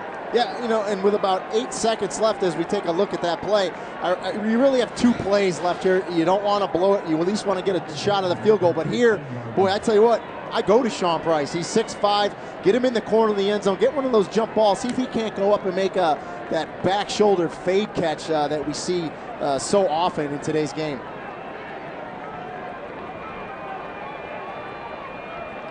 Price is the lone receiver to the right, and they jumped before the snap. False start, 64 offense. 5-yard penalty remains. First down. Yeah, and they had one-on-one coverage right there with Price, and I think they were going to go to him. We'll see if Scott Satterfield calls the same play, although they're back at the 20 now. And when we take a look at it, you're going to see the move as he just wanted to get that little head start and got caught. Will Corbin, the first penalty against the offensive line for Appalachian State. Will Corbin, the sophomore right tackle. Very disciplined bunch. They've done a great job of keeping Illinois State out of the backfield. Jackson's going to go for the corner of the end zone, just past Peacock as he dove for it. 4 ticks left. And he'll take, you don't want to leave points out there, so App State will put the field goal unit in. Yeah, Illinois State was in press coverage. Ben Erickson was on Peacock there. Peacock had a little separation. Jackson almost fit it in. Good try, good effort, but they're still in field goal range here to try to get something positive before the end of the first half here. Sam Martin has hit 6 out of 9 field goals. 37-yarder. It's got the distance, and it's got the accuracy, and it's got 3 points for Appalachian State as we go to the half. Illinois State's lead cut down to 4, but these two teams are averaging nearly 30 points a game on average combined. 28 for Illinois State, 32 for App, so we do expect quite a few more points. Second quarter, a lot more lively than the first one. It was only 7-0 at the end of the first. And I really like how App State answered with only 43 seconds left in the half to get those 3 before halftime. Angela's got Coach back on the sidelines. You had my better side. Coach, what's been the hardest thing this first half of really trying to get into your game plan? The players on their side of the field are pretty good. When you have a layoff like this, both teams, you can see both offenses are struggling a little bit, and all the bowl experience I've had over the years, it's when you're in your passing game really suffers. So that's been the hardest part, I think, for both teams, is get our timing down. And giving up those 7 late points, you were able to get a stop down here. What will be your message to your defense going into this second half? Well, we can't give up big plays. You got to tackle well. Just keep doing what we're doing. You know, we're playing pretty well, but we have 30 more minutes to play. So, Coach, thank you. You bet. Ryan. Thank you, Angela, and Coach Spack will have his guys settle in. We saw some offense get going late in the first half. Illinois State with a 4-point lead at the break.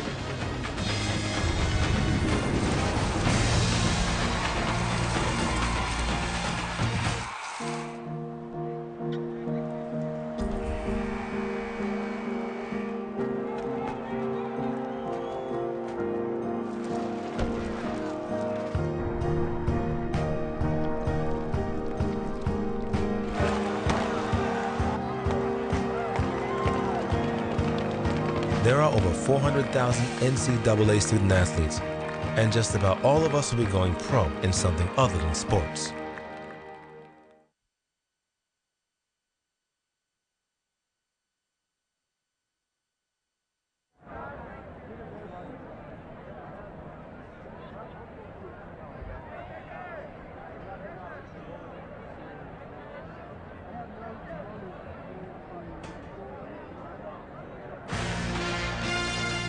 Welcome in.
Welcome into our ESPN3 halftime report. Gorgeous day in Boone, North Carolina. With the regular season coming to a close, you know that the Heisman selection is near as well. So we get an update on this very short list, and we get it from our ESPN studio crew. Time for your Nissan Heisman update. Seems like a formality at this point. Johnny Football will take home the award. However, Manti Te'o came up with interception number 7 for the season. Johnny Manziel, by the way, was kept away from the media all year until today, his first media availability. He can speak, and he proved it today. Johnny Manziel on Monday's teleconference talking about his record-breaking season. There's no way that I thought I would have this much of a success, and it just it speaks volumes about our team and how much we've come together and grown each week, and it really just tells a bigger story about everybody on this team. I don't think I ever really envisioned how big this season would be for us. I don't really think anybody envisioned that we would win 10 games at the beginning of the season, and we would all have so much success as a team. I guess after the Florida game, and then we really hung in there and fought hard, and we came up short. But we made some mistakes and hurt ourselves in the second half and didn't really move the ball as an offense. But after we continued to progress each week, and as the weeks went on, and we really saw that we could hang in the league, it was something that I guess we as a team kind of embraced and made sure that we got better each and every week, and that's kind of what happened. Sounds like he's had some practice at this media thing, even though he hasn't done it this year. 3,000 passing, 1,000 rushing, remarkable year. Is there anybody out there that could give a late push with one more masterful performance?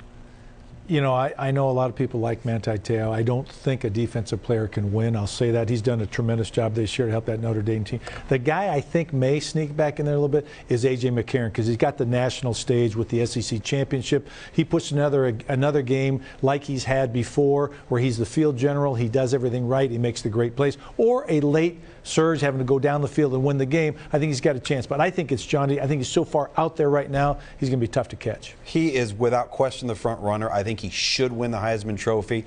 But I still believe that Colin Klein has a legitimate shot to potentially get back in it with a great performance to end the season versus Texas. It's going to be a big environment. They are at home. Listen, I get it. A 3-interception performance versus Baylor. But this is a one-loss team. Keep in mind a year ago, Robert Griffin III won this trophy on a 3-loss team. And in those 3 losses, he had poor performances running the football, threw a critical interception actually against Kent State that really cost him an opportunity to win the football game. And so if that can happen, I don't think there's any question that Colin Klein still should be considered and means so much to this football team that I think if you remove Colin Klein from this team, you would have a similar effect in a negative way that you would have if you removed Johnny Manziel from Texas A&M's ball club. And so with one more performance, I think he should be considered. Certainly an invite to New York, but I think Coach and I believe this is Johnny Manziel's award. It's amazing. You could divide this season into 3 Heisman segments: Geno Smith, Colin Klein, Johnny Manziel. That's why we shouldn't talk about it to the end of the season. Well, that doesn't make for good TV. Oh, darn. SEC total offense record for Manziel, by the way. Wow. And coming up on our ESPN3 halftime report, Rini Ngoli and I will recap the first half. Lots more to come here at halftime. Stay tuned as we roll on from Kidd Brewer Stadium in Boone, North Carolina.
Well, after 7 points in the first quarter, we saw 17 points in the second quarter. Illinois State taking a 14-10 lead into halftime with these two teams that finished 8-3. Hi, everybody. Welcome back. Ryan Rose, Rini Ngoli. And we saw a lot more offense in the second quarter. The two teams started to figure out offensively what they really wanted to do. Now we get to see the adjustments. Yeah, absolutely. I think Coach Scott Satterfield, the offensive coordinator for App State, figured something out. They moved the ball quite well in that second quarter. Illinois State, though, answered with a big touchdown to go in with a lead here at halftime. We saw Illinois State run a little bit less in the second quarter. App State kind of got the passing game going. You said just a second ago you want to see Illinois State get back to the ground a little bit. Absolutely. I think they had to go to Darrell and Dunn a little more. They need to establish some more running game. I like what App State's doing. They're spreading out. They're getting Miller involved, Price involved, everyone involved. I think Illinois State has to do a little bit more of that as well. All right, let's take a look at some of the conference champions, some of the conference players of the year. First, in the Missouri Valley, Offensive Player of the Year, Matt Brown. Obviously, you saw that one. The Defensive Player of the Year, North Dakota State University cornerback Marcus Williams. The Freshman and Newcomer of the Year is Northern Iowa redshirt freshman quarterback Sawyer Morgan. Congratulations to all the honorees from these conferences, or from this conference. The Southern Conference, though, we do want to highlight that league season. Wofford running back Eric Breitenstein is the Offensive Player of the Year and just the 4th player in the history of the league to win the honor in back-to-back seasons. Sophomore Tennessee Chattanooga defensive lineman Davis Tull is the co-defensive player of the year with App State senior linebacker Jeremy Kimbrough also taking the honor. And the freshman of the year for App State, wide receiver Sean Price, who led all freshmen with 68 receptions and 1,029 yards. Of course, our congratulations to all those folks for being selected as the most outstanding players of their respective conferences. 14-11, more halftime coming up from Boone.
Redbirds with a 14-10 lead as we continue our halftime festivities. An ACC title and a place in a BCS bowl game are on the line tonight on ESPN as senior quarterback E.J. Manuel and the Seminoles look to punch their ticket to the Orange Bowl with a victory over Tevin Washington and the Yellow Jackets. It's the Dr. Pepper ACC Championship game. Florida State versus Georgia Tech from Charlotte, part of Championship Week. Tonight at 8 on ESPN, also live on Watch ESPN. Let's take a look at the highlights from the first half. Rini, a whole lot of stops, and then we had the offense open up a little bit. Well, that's the first one there. Matt Brown to Tyrone Walker. We talked about the yards after catch. Does a great job outrunning the safety Blaylock there for the first score of the game. And then, of course, Jamal Jackson gets picked off on that one, trying to get it to his big receiver, Sean Price. But here's a big 4th down run by Stephen Miller to keep a drive alive for App State. Nice throw there to Tony Washington, gets it down inside the 5. And of course, it's capped off by Air Jackson, Jamal Jackson, going over the top for a big touchdown for App State. But Illinois State answered. You see Matt Brown buying time with his feet, throwing on the run, and a great catch by his tight end, James O'Shaughnessy. And then again, a play later to O'Shaughnessy in the corner of the end zone on the fade route for the big score. But App State wasn't done with 43 seconds left. They come back down the field and set up a field goal to get into the half, 14-10. And that's where we stand now. We expect a lot more offense in the third quarter. Illinois State hanging on at the half.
Welcome back. Illinois State on top 14-10, and Angela Mallon is on the sidelines with ASU head coach Jerry Moore. Coach, you cut that lead down to 4 before halftime, but in the second half, where did you find that momentum? Well, we just made so many mistakes in the first quarter that we just backed ourselves, painted ourselves into the corner. We were able to overcome it in the last 4 or 5 minutes of the second quarter, and then we gave up one big play on the throw. And other than that, we've been playing well, but offensively we just hadn't played well at all until the last 5 minutes of the second quarter. So what was your message at halftime as you go out here and attack in this second half? It's over with. This is our season right here. We go play this second half like we can play, we win this ball game. We just show up, we'll get beat. Coach, thank you. And Ryan, this right here, this Snicker bar, Coach Moore just had it. He said, Angela, you need to keep your blood sugar up too. Thanks, Coach. They've been off for 3 weeks. They haven't played a game. They had a bye the last week. They had a bye next week, and so finally back to playing. And this is what we saw in the first half. The numbers certainly favored Illinois State for most of the first quarter until Appalachian State was able to put together those long 2 drives. And Rini, these tell the tale that it is indeed a close game. Yeah, exactly right. You look at them. Really, the only thing, Illinois State 50%, 4 for 8 on third down. App State 1 for 7. But other than that, very similar all across the board, and hence why we have a 14-10 ball game. About 40 yards difference between the two teams total. The penalties not so great if you're an Illinois State offensive lineman. But after the 1 for 7 on third downs, App State converted a big 4th down play and kept the drive alive and got down in there to score. And as Jackson has the only rushing touchdown of the game for App State. Uh-oh, we've got a torn household. Whose team will pull through? The daughter says App State. The mom says Redbirds. I like that. That's great. I also saw a sign, all I want for Christmas is a D1 championship. Yeah. Also like that one too. And if you're going to get it, you got to go through some good teams. All the other games on this half of the bracket have yet to kick off. Wagner Eastern Washington tonight on ESPN3 from the red turf out in Cheney, Washington. Stony Brook, Montana State, Cal Poly, Sam Houston State will kick off a little bit later today. The other 3 games are on the other half of the bracket. We'll check those throughout the course of the night. And the kickoff goes out of bounds. Illinois State will get it first from the 25-yard line. Wofford up 13-0 starting the second half. Georgia Southern all over Central Arkansas at the half. And Old Dominion hanging on with a touchdown edge over the Chanticleers at halftime. North Dakota State, South Dakota State, the other 2 teams from the Missouri Valley Football Conference will kick off in about 15 minutes or so. Matt Brown, 9 out of 17, $152, 2 touchdown passes in the game. One of those was a long run after the catch by Tyrone Walker. And of course, you remember the one at the end of the half, a big bomb to O'Shaughnessy, capped off by a short post route, or rather a flag route to O'Shaughnessy in the end zone. So now the coaching staff has something to say to the officials. Not sure what this is about.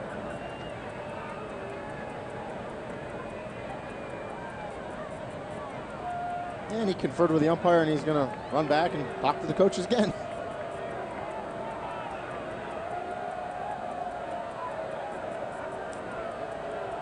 Certainly isn't the spot of the football. It is a touchback, so it's at the 25-yard line this year. Referee's Matt Young. Get a little exercise, a little loosening up before the start of the second half. A little FaceTime. Yeah. Gives us some mention, makes us want to mention the Ohio Valley Conference and the officiating crew today. They've done a great job. First down 10, starting the second half. Brown waves off hard and tells him to go back. 10 seconds on the play clock.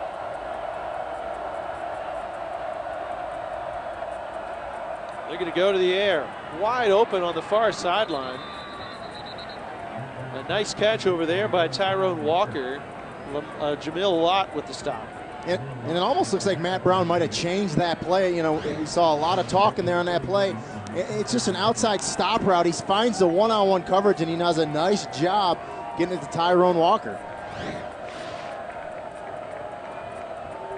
Walker, 4 catches, 83 yards. Walker and Price are probably going to go over 100 yards each today, which makes us look really smart for featuring them in the open. Not a hard guess to make, though. Here's Dunn. he got back to the line of scrimmage, but not much after that. Looked like Brandon Greer, the weak side linebacker, made the hit. And although Illinois State leads this game, I really believe the key to them coming out here with a W when it's all said and done is they have to get this ground game going. They really haven't been able to do that at all. If not, it could be a long second half for them. Says a man who had 54 career touchdowns rushing the football. 5 receptions, 99 yards, and a touchdown for Tyrone Walker. You always root for the running backs. Well, you got to pull for him, you know. 5 receivers in the pattern for Brown. And he short arms it, underthrows Walker. App State's Miller had 53 yards rushing in the first half. Dunn just 38, and I would wager to say a bunch of those were in the first quarter. Oh, absolutely they were. And the problem is when you can't establish a run, now you're 3rd and long. So App State, you know, that last play they had a 2-deep zone coverage. They were man-to-man underneath on Walker and Hardin, and they can play aggressive with them. They know it's a throwing down in distance.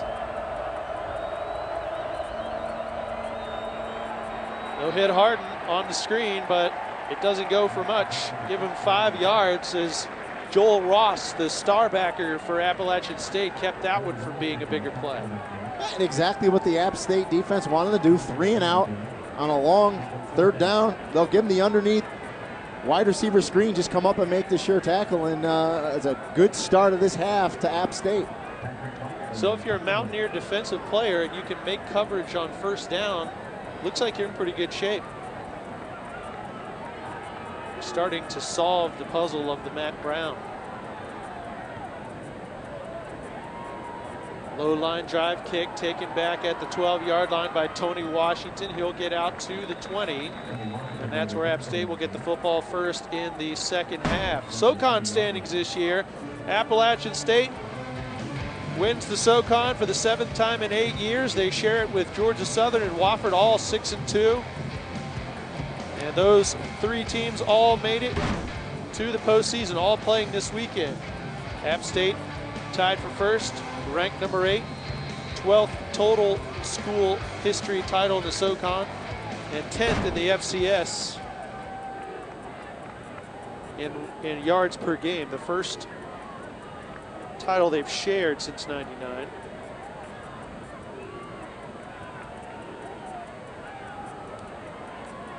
Let me say that again. The 12 total titles tied for Furman with the most in conference history.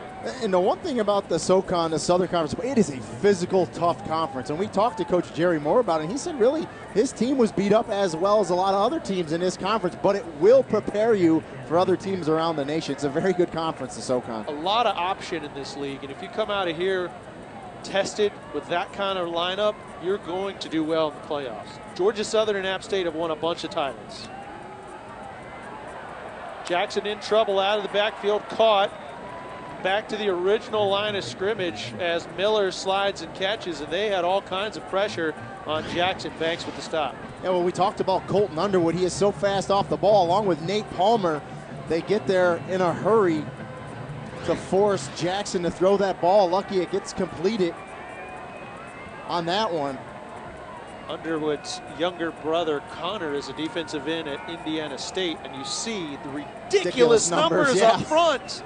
You don't see these kinds of numbers, including the quarterback hurries. And Underwood has 89 total tackles for a defensive end is unbelievable as well. Jackson with time, overthrows Price. Matt Goldsmith in coverage for Illinois State, and this should elicit a punt from the black and gold. Yeah, I mean, Price is big, 6'5", but that one was just a little too high for him to go up and get it. We start the second half much like we started the first, with the offenses sort of taking a step back.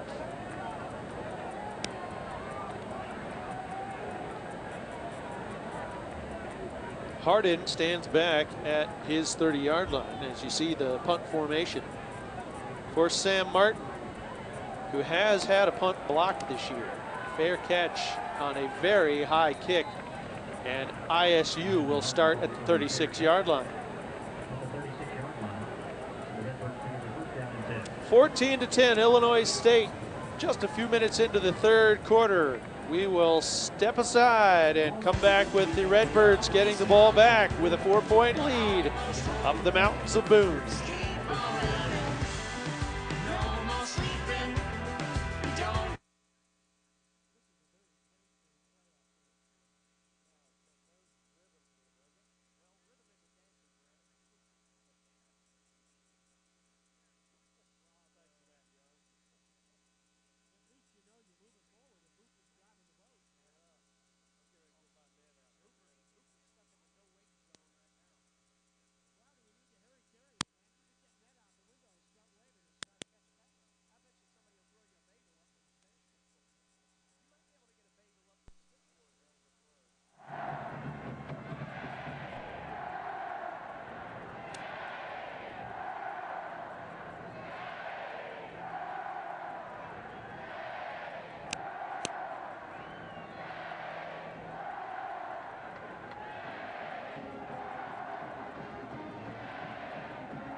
(14-10) Illinois State. ESPN College Football is available anytime, anywhere on your computer or mobile device via WatchESPN.com and the Watch ESPN app. Brian Rose, Rini Angolia, Angela Mallon, a cast of hundreds, and a crowd of thousands here from Boone, North Carolina. Round 2 of the FCS Championships. Appalachian State hosting Illinois State, and on first down, Illinois State will get it up to the 40-yard line, and you want to see a little more Darylyn Dunn. Well, I like the run on first down. Picked up 4, which is nice. Makes second down here a manageable down and distance. You can do a bunch of different things when you pick up yardage on first down. One receiver in motion, Brown. Looked like he hit his lineman, but incomplete. They wanted to run a screen there, no doubt about it. Appalachian State sniffed it out, got good penetration. And the ball hit the defender there. So it went to Deuce the ground. Robinson. And if you're Deuce, you cannot wear a number other than 2. That is against the rules. Yeah, that's a prerequisite, right? If your name's Deuce. Sophomore, 2. 36 tackles, and you heard the crowd say Deuce. Top of your screen, Walker out by himself. And they'll go to him. He's got it, and he's got a first down. And the man who is assigned to cover him, Demetrius McCray, who's their best cover guy, and Coach Moore said, we're going to put him on Walker. Defensive coordinator Dale Jones told us he wants that matchup. Well, you think Walker's eyes light up, Matt Brown's eyes light up when they see one-on-one coverage. It's a challenge for Demetrius McCray. And let me say, when you're a D-back like that with one-on-one coverage, you're on an island. And McCray's a good one, but Walker's good too. So it's a great matchup out there. He's got 11 career picks. Brown's going to go for it all. Incomplete.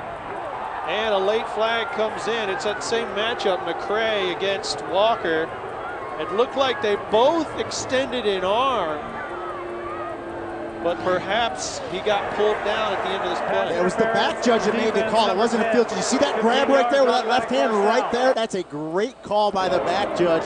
Had a good view of it, and he called it. I couldn't see that from here because we were screened, but that angle tells you exactly what, like you said, what the back judge saw, and that, yes, sir, it was a fistful of Redbird jersey. And I tell you, if the jersey didn't come away, if McCray didn't pull that jersey away, he wouldn't have been called there. It's that jersey came away from the receiver, but it's a good call by the back judge there. What time where wearing your white jersey helped you out? Fake it to Dunn. Brown is on the move, and he will keep it and run out of bounds about a yard past the line of scrimmage. Walker, 6 catches, 108 yards in the ball game with the touchdown, his 5th 100-yard game. And I like here Matt Brown. He's a smart, intelligent quarterback. He doesn't force it into double coverage. He tucks it, gets around the corner, picks up 2 on that play, live another down. Doesn't try to force it in there. Although he has that gunslinger mentality, smart play there not to force that one. He's got a couple of 300-yard games as well this year, does Brown. And they'll give it to Cameron Hunt. Carl Anderson, the backup weak side linebacker, came up to make the stop. So an interesting 3rd down coming up here for the Illinois State Redbirds. They've been about 50% on the game. And they're going to look for the one-on-one coverage once again over Tyrone Walker. They did it last time. He had that one-on-one coverage, and they went to the slant route. Let's see what they do here. 4-down territory. Much rather come away with a touchdown here than a field goal. Well, you pretty much would rather any time, any game. Brown's going to run it himself. Will he reach the goal? He will reach the 1st down marker. He'll take it all the way to the 24-yard line. He got it by 1.5 yards. Who says he can't run? We talked about him. He's sneaky athletic. You see him, he started to the right, he rolls to the left, and he knows right away he's running this thing. The only thing I would tell Matt Brown is go ahead and tuck that thing away in your left arm in case you get popped. But really, good job by Matt Brown. Knowing where that 1st down marker is, making his mind up, he's going to run for it and picking it up. He's the 3rd Illinois State Redbird to be named Offensive Player of the Year. Laurent Robinson, who's a wideout with Jacksonville, was the 2nd. The 1st was quarterback Toby Davis in 1992. Good company. Dunn bowls through the first man, and he will have a big gain on 1st down. Troy Sanders got trucked. We talked about how physical and a tough runner he is. He does a great job, what I like to call running behind your pads. You see how he lowered his pad level there and just went through Sanders? And we know how tough Sanders is from that strong safety spot. But nice job by Darrell Dunn getting behind his pads, positive yards, picking up 7 positive yards on 1st down. You can open up your playbook on 2nd and 2. End zone just 17 yards away, and they will get there on a screen to Hardin. Another Redbird touchdown. And you love the play call on the wide receiver screen to Hardin. You think they're going to go to their All-American first-team Tyrone Walker. Instead, they go to Hardin. Walker comes in, nice little block, and boy, Hardin puts on the Jets as he turns the corner for an easy score. Walker was the decoy. They've been throwing to him all game. Why not? Extra point, up, and good. 3 touchdown passes for Matt Brown. 23 on the season. And the career leader in the MoVal in attempts, completions, yards, and total offense. Tacks on another score here from Boone, North Carolina, and ISU has a big lead.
21-10, Illinois State. Matt Brown a yard away from 200 yards for the game. That was an Illinois State drive right there. 8 plays, 64 yards, 4 minutes of clock. Yeah, they did exactly what they wanted to do. Had some good success running the ball as well. Moved it around at some different receivers. Nice job, nice drive. Washington dips his toe in his own end zone and now brings it out to the 22-yard line. And look at Joseph. He's awfully quiet, standing in front of a very quiet side of the field. Doesn't look happy with that expression, although I don't think that expression ever changes. Yeah, he's pretty stone-faced. He's trying not to let on that he's a little frustrated right now. The App State offense won the second quarter, but so far, not much on that first drive, and the defense just gave up a long run. It's kind of mirroring the first quarter. Illinois State had the advantage in that quarter, so we'll see if App State can answer here. Miller blocks for Jackson, and he tries to dump it off to Price over the middle. And now a quick conversation between he and Mike Zimmer. And Zimmer did a good job laying off him. How many times did we see those 15-yard penalties when the defenseless receiver, the ball had already gone by, and the defensive guy says, I'm going to take a shot at him anyway. Good job by Zimmer to lay off there. Coach Moore telling his guys, this is it. This is the season. If you can't take care of business, it's going to end here like it did last year against Maine.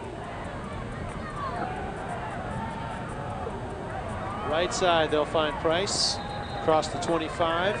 He'll pick up about 4 or 5 yards.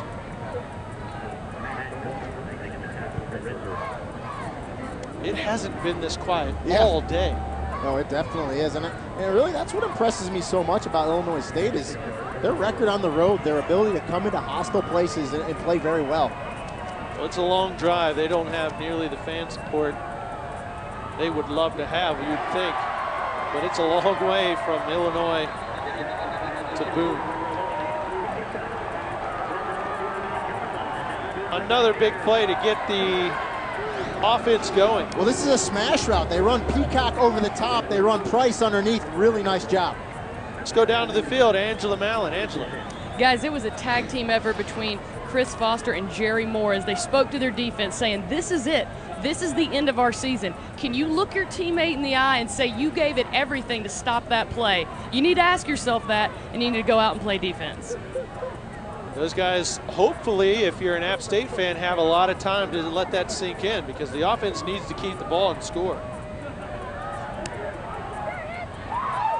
They'll get it to Peacock again, trying to come back up the seam. A nice gainer on first down. So second down and about 7. And I tell you what, Jamal Jackson, the quarterback, took an absolute shot on that play right as he released the ball. I believe it was Colton Underwood. The defensive front continues to get to him, although they're not sacking him. Boy, they're making them making their presence felt. Pass to the right side. Malachi Jones off to the races, and App State has answered. He found another gear.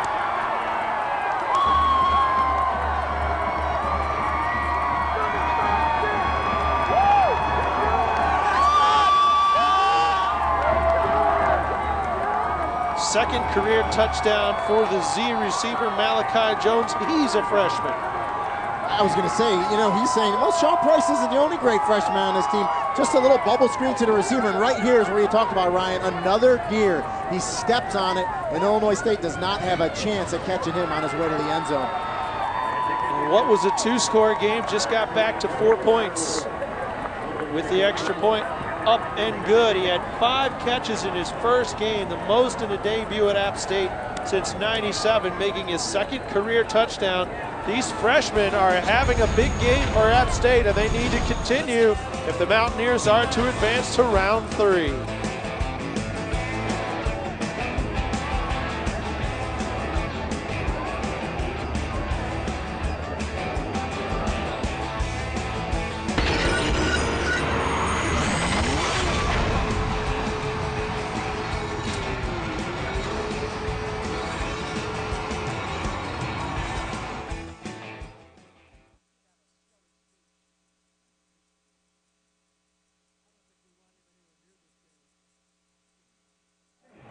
for more information.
This telecast is copyrighted by the NCAA for the private use of our audience. Any other use of this telecast or any picture, descriptions, or accounts of the game without the NCAA's consent is prohibited. Malachi Jones with a huge touchdown catch, 48 yards. Well, I love this play call. You're going to see play action underneath the Miller. The defense comes outside bubble screen. You see 15, Tony Washington blocking. Malachi Jones just has to make one defender miss, which he does, and he's off to the races. Perfect execution on that play there. They'll let the ball land in the end zone for the touchback. The ball hit in the end zone by rule. Touches the end zone, it is a touchback in college football. Malachi Jones, and as soon as he got that one block from Washington, and he had a step, and then by the time he scored, he had about 6 steps. He looked like a thoroughbred just pulling away from the pack. Well, Coach Jerry Moore told us in totality, this wide receiving core is maybe the best it's ever been here with Price, Peacock, Malachi Jones, and Tony Washington. Just Price is getting a lot of attention, and rightfully so for the great year he's having, but as a group, they are doing an excellent job this season. Dunn. He will poke ahead past the 30 to the 32-yard line. Feed the beast. Well, if you're Illinois State, just keep doing what you did in that last possession. Get positive yards on first down, check. They just did that there. Opens the playbook up. Spread the ball around, look for Tyrone Walker, but just get that running game going. They were great last possession. Let's see if they can mirror it here again. Illinois State's worst quarter has been the third quarter this season for opposing teams. But they have racked up 76 third quarter points in their first 11 games, so averaging about a touchdown a quarter. This one will get them close to a first down. Stephen Burns made the stop a yard short.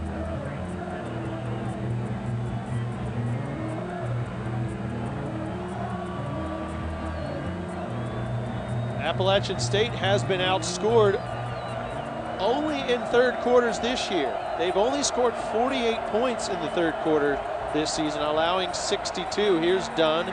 He'll dive it across the pile, so 3 runs for Dunn, the senior who missed a couple of games. Otherwise, he'd have 1,000 yards rushing. He broke his hand. But with getting his cast off 2 weeks ago and then having a week to rest, he should be at full strength today. And he's the type of runner you like that runs between the tackles, up the middle, does a nice job, low on his pads. 3 straight runs in a row for him, and they pick up the first down. 15 carries, 58 yards for Dunn. That gets him over 900 for the season. Pass complete. That was a tight window caught by Tyrone Walker with Demetrius McCray basically wearing his jersey. Well, and the gunslinger, Matt Brown, he just slings this thing. Watch how quick he gets rid of it. Watch, it's almost half a sidearm, and it's like a rocket. Puts it on the money to Walker, and good thing McCray held on there, because if not, Walker was going to the house with that one. You better have gloves if you're going to warm him up, because he's going to sting and get the skin off of your fingers as hard as he throws that ball. A few yards shy midfield, first down for the Redbirds, leading by 4. Dunn Knifes through and will gain about 4 more yards. He has 4 100-yard rushing games, does Darrell Dunn. And his story is right out of the Blind Side movie script. He is staying with a local family that kind of adopted him as well. If you've seen that movie, then that's basically Dunn's life. Second down. Now across midfield. Second straight drive that has gone into ASU territory. This went out to Walker, and he makes one man miss and gets up near the 30-yard line for another Illinois State first down. Patrick Blaylock made the stop after Walker shook off Troy Sanders, Demetrius McCray. And I know we've said it like 10 times today, but I can't tell you how important it is how quick Matt Brown throws the ball, because it gets on to his receiver, Tyrone Walker, so quick that the defender is a step behind that he normally would be with a quarterback that doesn't throw it that quick, and it gives him time to make the catch, make a move, and get yardage.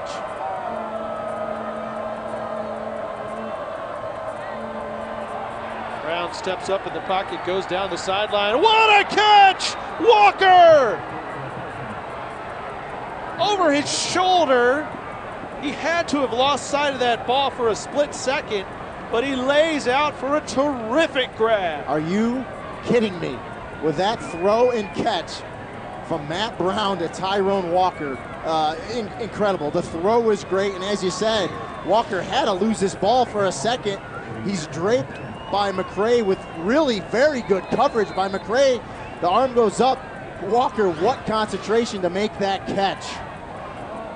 He's got a new season high, 169 yards receiving, his 5th 100-yard catch game of the season. Hashtag Air Redbirds. Well, I mean, as great as the catch was, the throw was equal, because watch his coverage by number 10, Demetrius McCray. He's right on him. His hands are on him. He's hand checking him. He looks back, and that ball gets dropped right in the breadbasket. You can't throw it any better. And great concentration by Tyrone Walker for the big touchdown for the Redbirds. McCray wanted the challenge. He got it, and he got all he could handle today. And I'm not going to blame him. Who can cover this guy? Yeah. Well, and it was really good coverage there. It was. It was a perfect pass and a great catch for that score. That guy right there and that guy right there have been a whole lot of offense. 2 touchdowns between the two of them. 2 big touchdowns. Well, they answered my question, and they did exactly what they did the drive before. They went down the field and scored. So the Illinois State offense, it really looks like they're in sync here in the second half. 3 consecutive touchdown drives, all resulting in passing touchdowns for their respective quarterbacks. 169 is the season high for Tyrone Walker.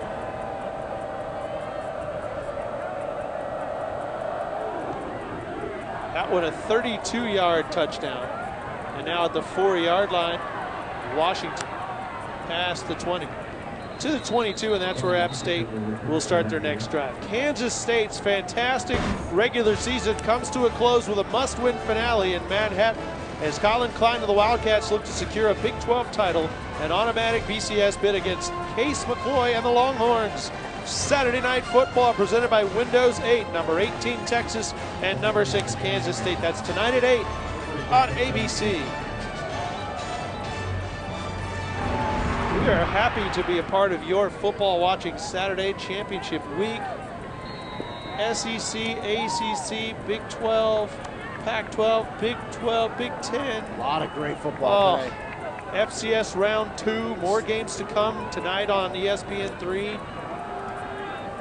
If you've got your Watch ESPN app, Goal Line channel, you can't have enough screens today. You could be in heaven at home. You got the TV, you get the iPad there with the Watch ESPN app, and you can just flip around and watch them all. It's just a great day to be a college football fan. You can't have enough screens today. 337 yards on 50 plays for Illinois State and 6 straight completions.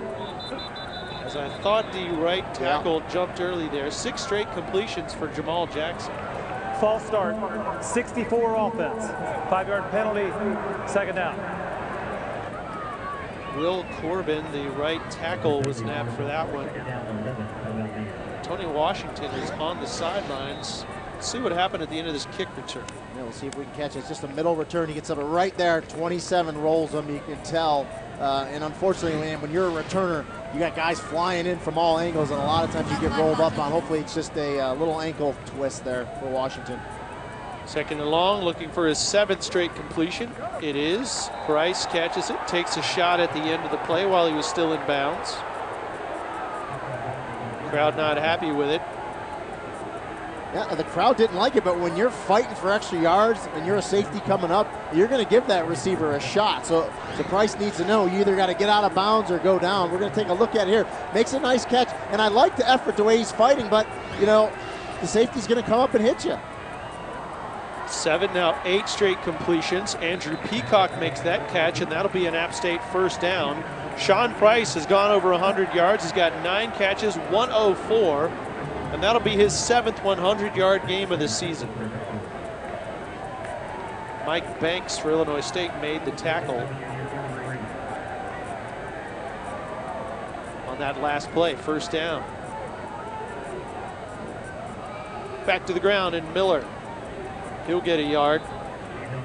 And Shelby Harris there to make the stop. There's Price in his day. The all-time single-season freshman in FCS history ever for a freshman. Now, he's a redshirt freshman, but this is his first year of playing. Yeah, still a freshman. That's an unbelievable accomplishment. Jackson flushed out, gonna run it. Nearly shoelace tackled, but he finds his way across the 40 to the 41-yard line. Colton Underwood was the man who finally brought him down. Well, what great effort by Underwood. That's a defensive end that rushes upfield. As Jackson steps up in the pocket, Underwood tracks him down from behind. You think it's just kind of a nothing tackle, but he prevents him from getting the first down. 3rd down and 2, final play of the quarter. If it happens, it does. Clock's at 0. They're going to dump it over the middle. Miller out of the backfield. And the spot looks short by a yard. We'll have a 4th down decision. When the teams flip sides of the field, they'll go all of 18 yards, turn it back around, and we'll start the final quarter of play. App State trying not to have happen what happened last year with a home loss to Maine. NCAA.com is your online destination for college sports. With comprehensive video highlights and editorial coverage of FCS, Division II and Division III football playoffs, along with soccer, volleyball, cross country, and field hockey championships across all 3 divisions. NCAA.com has extensive coverage of your favorite schools and your favorite sports this fall. NCAA.com, the home of college sports.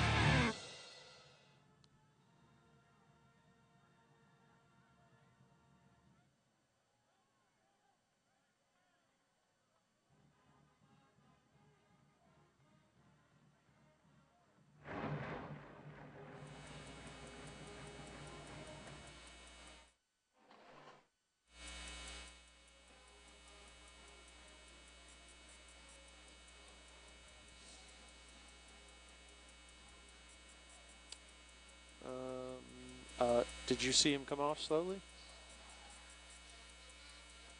Who, Miller?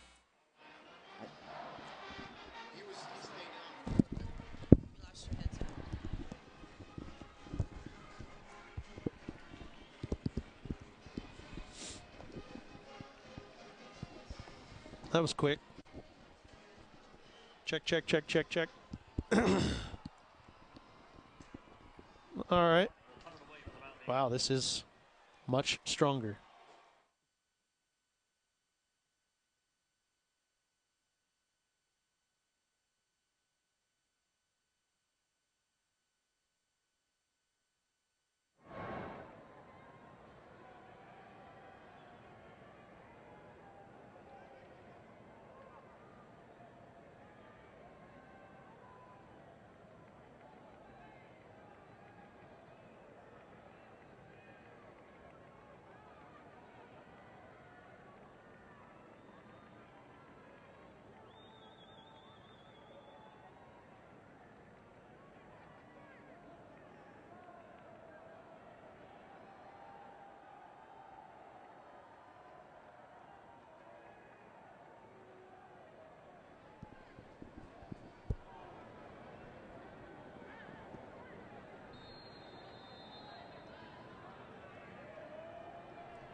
Illinois State on top of Appalachian State. 4th down, and the Mountaineers have decided to punt on their own side of the 50.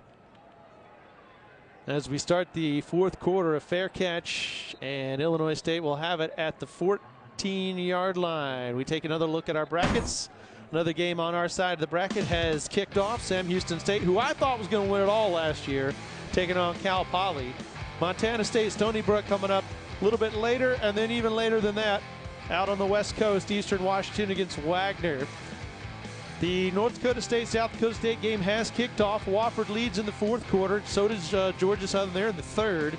And Old Dominion now has a 2-touchdown lead at home up in Norfolk against Coastal Carolina. You won't switch over yet, but you can switch over to any of these games on ESPN3. But I know you're not leaving us, as Dunn is taken down in the backfield. Deuce and Jeremy Kimbrough back there to make the stop. Well, Illinois State had been getting success on 1st down runs. Not that time, as App State, a little run blitz, come up the middle and make the tackle for the 1-yard loss on 1st down. Kimbrough with 10 tackles in the ball game. He's been a factor. And a loss of a yard, so 2nd and 11. And speaking of lost yardage, and speaking of Jeremy Kimbrough, he got in the backfield and he came angry. Well, and you see how fast he is. This is a linebacker that's 240 pounds. Watch him read and react. Sees the handoff and he gets there to make the tackle for App State. And yeah, he looks aggravated. Very good lateral movement Kimbrough has, and just a strong dude. He's watched the Redbirds air attack carve up his secondary, and he's not going to let it. He's not going to stand for it anymore. 2.5 tackles for loss in the game already. Illinois State back to the ground just to get a little punting room there, as Ronald Blair, the leader in career starts on this front line. They start 2 freshmen, and this guy, who as a sophomore has 23 starts in a row, 24 if you count today. He makes the stop, and all of a sudden somebody woke up the App State defense, because they came out and really stymied. They -2 yards on this drive. They were up for the challenge. They're exactly what Appalachian State needed. Their defense to step up, and they're going to get the ball back in a pretty good field position.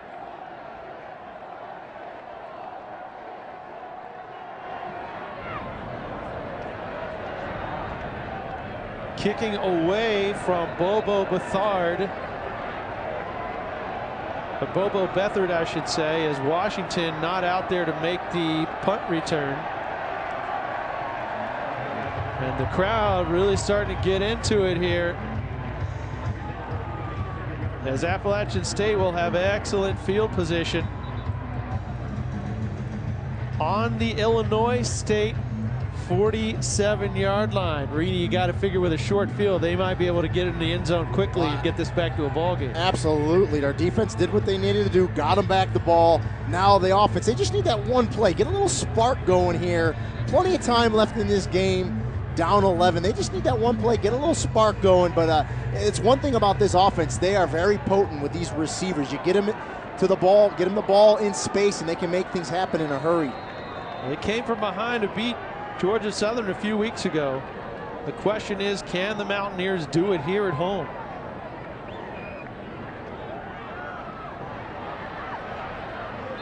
On 1st down, they'll get it out to the 45-yard line. And coaches and fans wanting something for the extracurriculars at the end.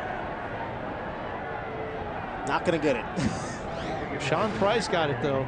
Well, and here's the bubble screen again. They try to get the Price, and you want to get it in your hands, your best receiver. Let him make something happen, but good job. Look at Illinois State. Look how they swarm to the ball. You got pulled down a little bit, but, you know, on the Illinois State sideline, I don't think that's going to get called. It wasn't that egregious. 2nd down, Jackson, a nice pocket, and it's caught. Sims McElfresh bursts free, and he is down inside the 5 at the 1-yard line. McElfresh only had 42 yards receiving for the season. He went over that on that catch.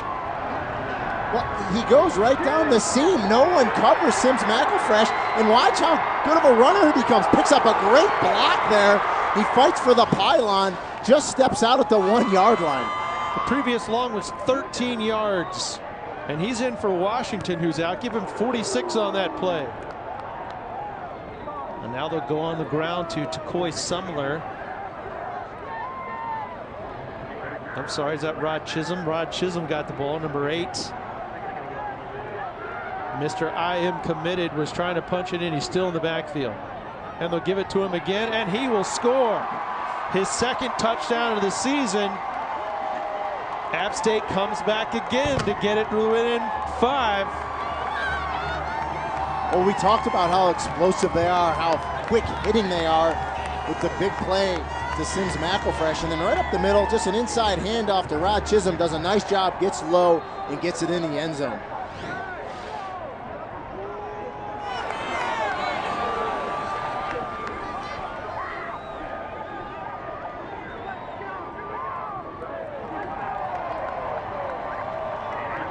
His Twitter handle is McFresh93. So a shout out to Sims McElfresh and a shout out to Rod Chisholm.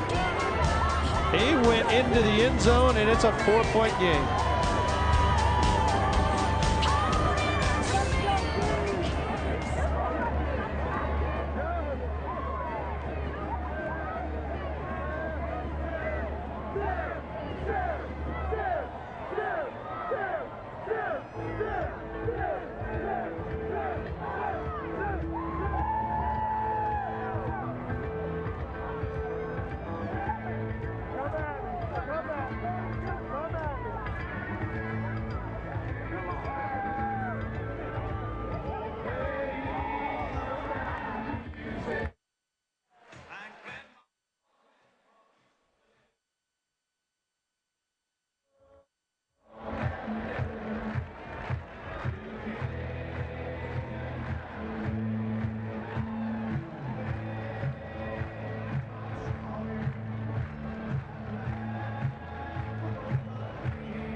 When the players all signed their name to the big mural in the practice facility in the meeting room, Rod Chisholm was the only player to write something besides his name. He said, "I am committed."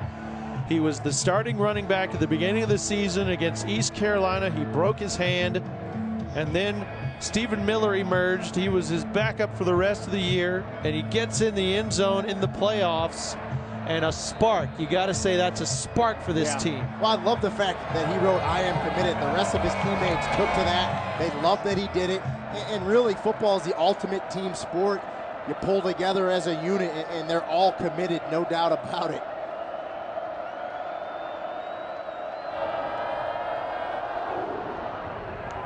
Booting it all the way out of the end zone. That's a tremendous kickoff.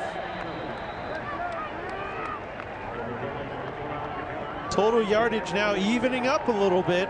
Appalachian State trailing Illinois State by about 31 yards of total offense. Both teams have run about 53, 54 plays. It's evening up. There you see the total yardage. We've got ourselves a barn burner here in the fourth quarter, and if the App State defense can come out and do what they just did 5 or 6 plays ago, holding the Redbirds to a 3-and-out, they may actually get their first lead of the game, but Illinois State is one tough offense to deal with. And this is the loudest this crowd, this stadium has been today. It's rocking. We'll see how Illinois State answers here. Dunn in the backfield with Brown.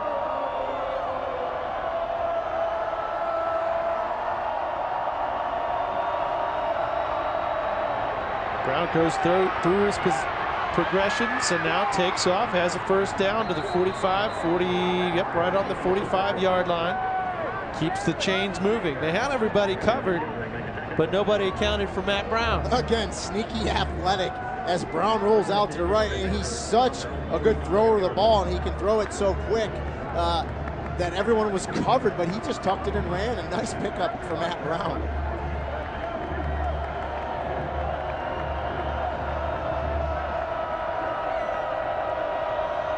Jordan Newkirk, the fullback, will block for Dunn, and they'll get a yard and a half.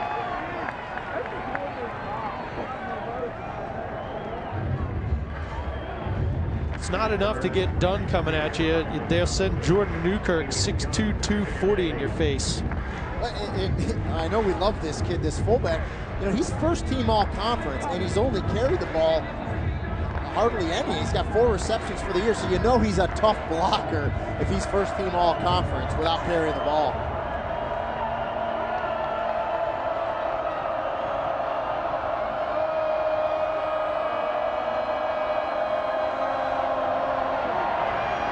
Brown looking for the sideline and Harden, who makes the catch, and the Redbird air attack is still in force. This throw is absolutely impossible to cover. This is a back shoulder pass where only Harden, the receiver, can turn around because he sees the ball coming. If he doesn't catch it, no one's catching it. That is the hardest play in football to defend for a defensive back, bar none. If it's accurate, correct. Patrick Bullock has no shot. Yeah, if it's thrown correctly to that back shoulder, that is a deadly play. First down 10 from the 23-yard line. Dunn cuts it back, makes another cut. A nice chunky yardage. He'll get it inside the red zone. That's where Illinois State finished second in the conference. 38 scores and 42 tries. Kimbrough made the stop. And Illinois State's got a nice drive going here. Taking some time off this clock, mixing it up with the passes and runs. Really nice job by Matt Brown managing this offense on this series. 32 touchdowns, 6 field goals entering the playoffs in the red zone. Matt Brown changes the play.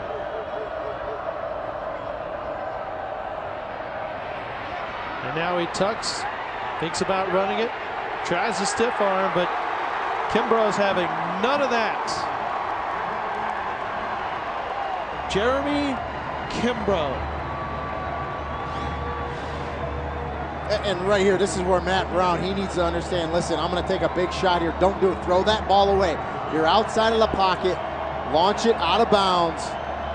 Takes a big hit here from Kimbrough. Big defensive play.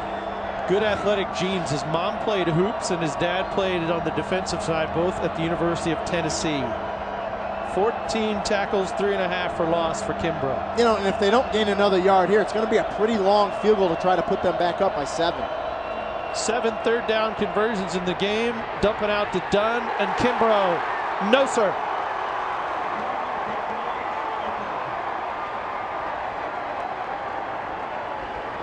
And watch Kimbrough on this play. 71, the right guard, Rocco Amons. Watch him turn around to peel and block him. Can't get there quick enough. Shows you the speed of Kimbrough to get around that block and track down Darrell and Dunn for a minimal gain. 15 tackles today, just 2 off his career high.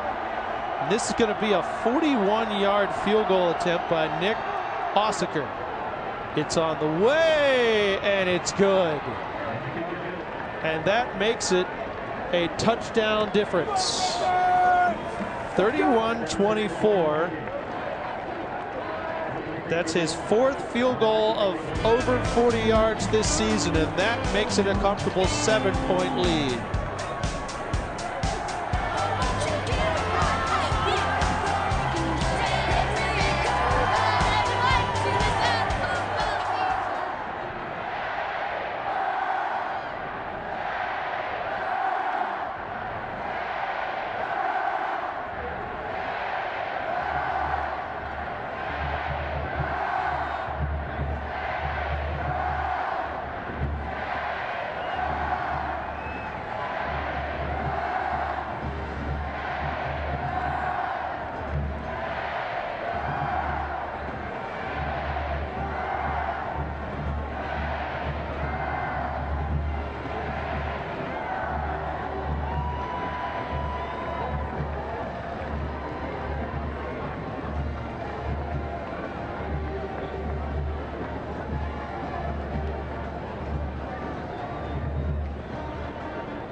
Illinois State gets a field goal of 41 yards to cap off a 7-play, 51-yard drive. Nobody is sitting. There are a lot of seats in the facility, but they're not being used, either in the stands or on the sidelines, as the sun starts to set on the Appalachian Mountains here in Boone, North Carolina. Kickoff taken from a yard deep. Washington's back in there, and he will get it out to the 19-yard line. Jeremy Kimbrough has been outstanding today, and we'll get a look at him.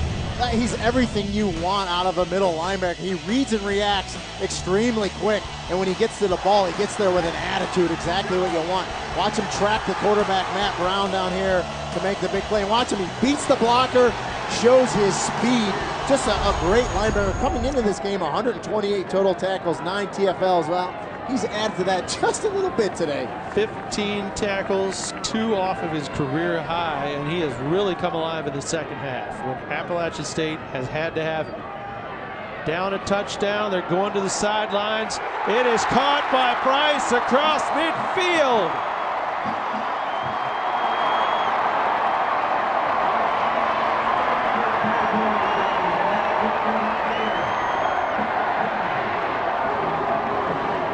He's over 200 yards receiving today. Well, he's not only 6'5", he can run. And you see him there, he beat the D-back Matt Goldsmith there and went up and made an incredible catch. Up the sidelines, but just overthrew Miller out of the backfield. Price caught for 235 yards against Georgia Southern. That's the most by any freshman in FCS this season. And Illinois State got a break there as this throw took Miller out of bounds. He ran a wheel route down that sideline, and he was wide open. If that throw would have been away from the boundary into the field, I think they would have had 6. He's at 11 and 142 for the game, Price. I thought he was already at 160, but he will be shortly if this keeps up. More motion. 5-yard penalty, second down. That time it was Andrew Peacock getting the jump early out there on an island. Yeah, it looked like everyone went early. I think it might have been the center there snapping the ball a little late. I had my yardages flipped. It was Walker that already has 160 yards in the game. Price is trying to catch it. But as you said, Ryan, it's pretty nice when the two guys you highlight in the beginning of the game are going off, having great games. Well, it lets the fans at home know that we actually read some of this material coming into this game. Some homework. Watch some film. Those two have been unstoppable. Walker, a senior, Price, a freshman. Dump it out. Guess who? Right on cue. Sean Price continuing to rack up and push his record season total for any FCS freshman in the history of this division. And what a nice job by Jamal Jackson there. He feels the pressure, he fades away, and he gets the ball to Price, who just runs an underneath route, underneath the zone, and makes the catch. Third down. Big down for the Mountaineers.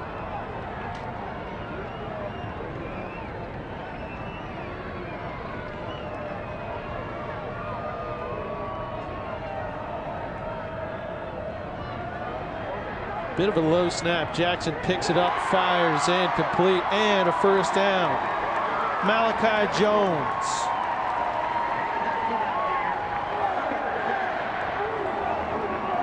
A nice route by Malachi Jones there. And Jamal Jackson shows you his arm strength as he steps into it, throws a tight spiral. Good job by Jones coming back to that ball, making a catch with his hands, and getting a few yards after the catch. Big first down there. That's his second catch. Mike Banks was in coverage. The first catch, he ran for 48 yards and a score.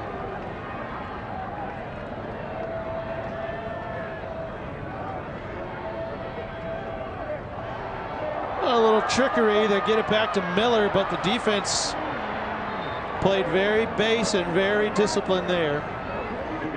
Shelby Harris came back and made Miller's life uncomfortable. Yeah, I mean, when your head coach is the defensive coordinator, you are going to be a disciplined unit, and you're going to know your assignments, and you're going to be there. And it's tough to get trick plays by you, and they didn't that one.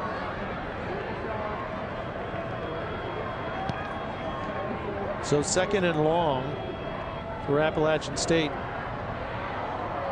Pass to the outside, looking for Price. Jackson got walloped on the play. I believe it was Colton Underwood came up and made a punishing hit. It was. Colton Underwood can play defensive end, but they also put him at the nose guard position. That time, from the nose guard position, he is so fast off the line of scrimmage when that ball is snapped, and he got to Jackson just as he was throwing it, and he put a good hit on him. 12 catches for Price. That's who they were trying to throw to there. Already a career high for him. App just 4 out of 12 on 3rd down. They've got a long way to go. They've got a screen play out. They've got guys blocking downfield.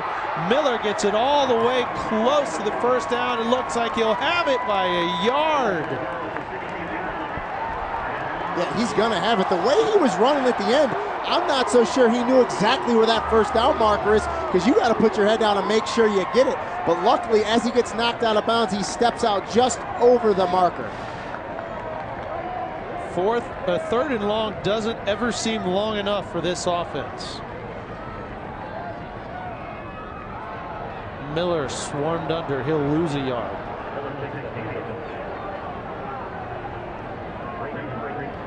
Nate Palmer, number 4, in the make the stop. Brandon Prate also there. And those are the 2 gentlemen we just mentioned. Palmer 4, Prate 99. In the red zone, Appalachian State, 18 runs, 8 passes, and 10 field goals.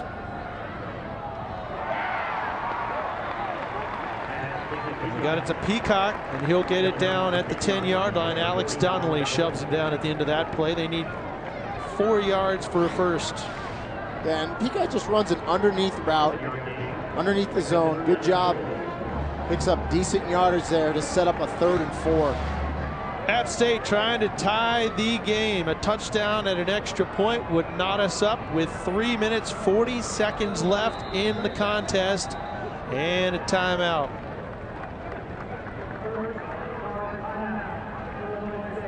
Illinois State calls it. Jerry Moore looks on as Coach Spack wants to give his defense a breather.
Work with them.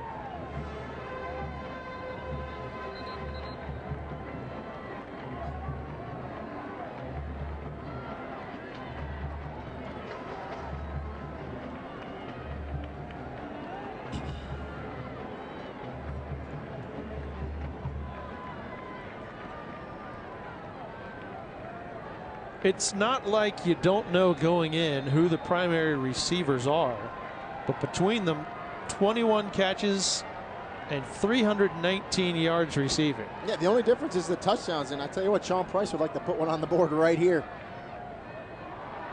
In trouble, and a touchdown! Are you kidding me? That play was blown up.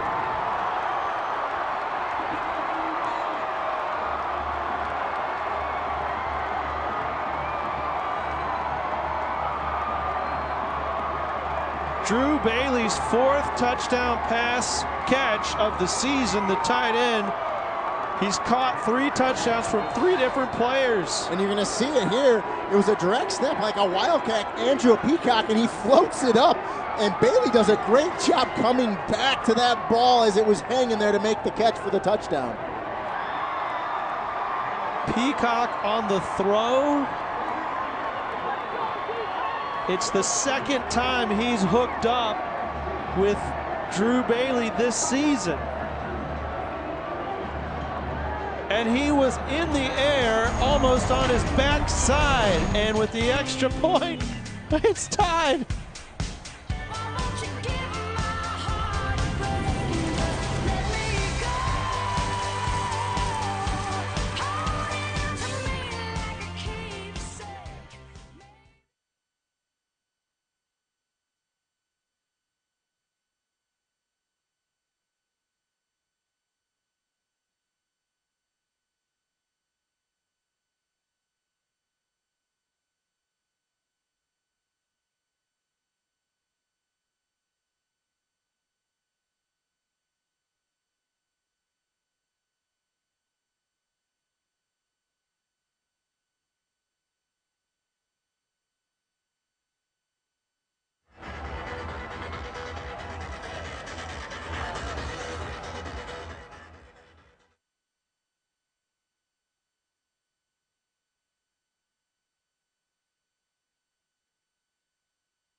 Ladies and gentlemen, it was the ugliest tying touchdown with 3:31 in round 2 of the playoffs you'll ever see.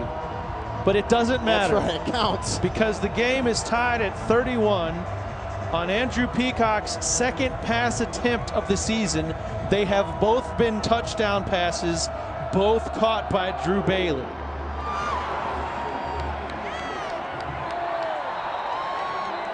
Put it down at the 25 for Illinois State. And now let us present to you said touchdown pass. And you see Peacock 11, the wide receiver, takes the direct snap. He's under big pressure and just heaves it up. You see the ball. It's actually not a bad spiral. It just kind of floated there. We're going to take another look at it here. But a good job. This is a wide receiver, folks, getting pressured. Throws it up. And what a great job by Drew Bailey, 44, the tight end, to come back and make that catch for the score. They always tell you to step into a throw. Peacock was in the air, falling backwards when he threw that. You know, it takes a lot of strength to do that. And a chance to perhaps win the game on the last possession for Illinois State. Caught by Walker. Guess who? Deuce Robinson on the stop. Walker makes his 10th catch of the game.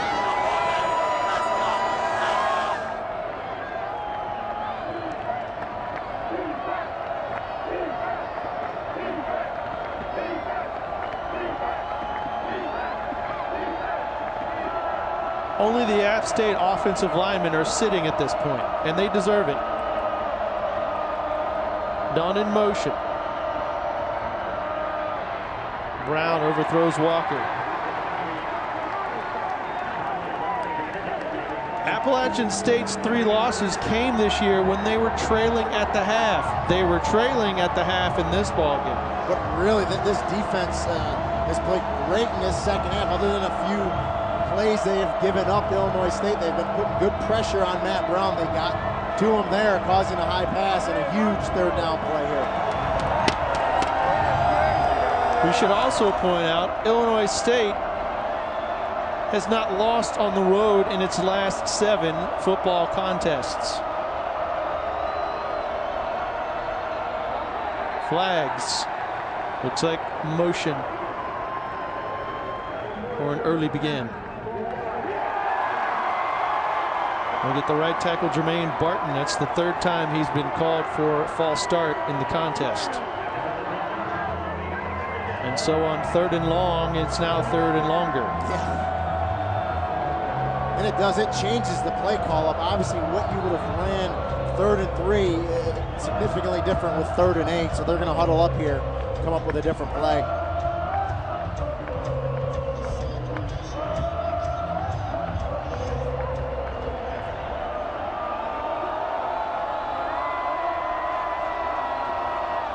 They need the 35-yard line.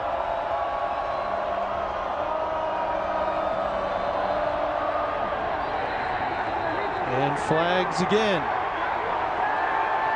This is the largest stadium in FCS, and it can get loud. 80 offense. 5-yard penalty. Remains 3rd down.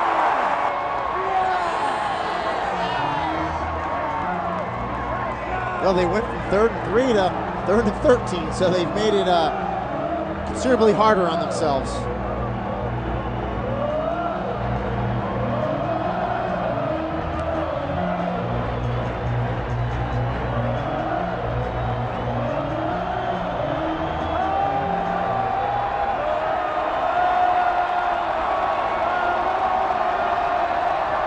I don't believe they'd been penalized in the second half until those 2 right there.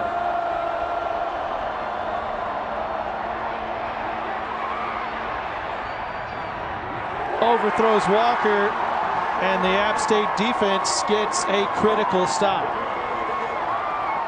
Yeah, really nice job. Got some pressure on Brown, but they had max coverage downfield, so even when Brown got out of the pocket and he had to hurry, the play clock was running down. You see him step up, but as he does, you're going to see a lot of black down there, a lot of Appalachian State jerseys. Really nice coverage, and they should get decent field position here. 2:39 left, Ryan, to go down here and win this game.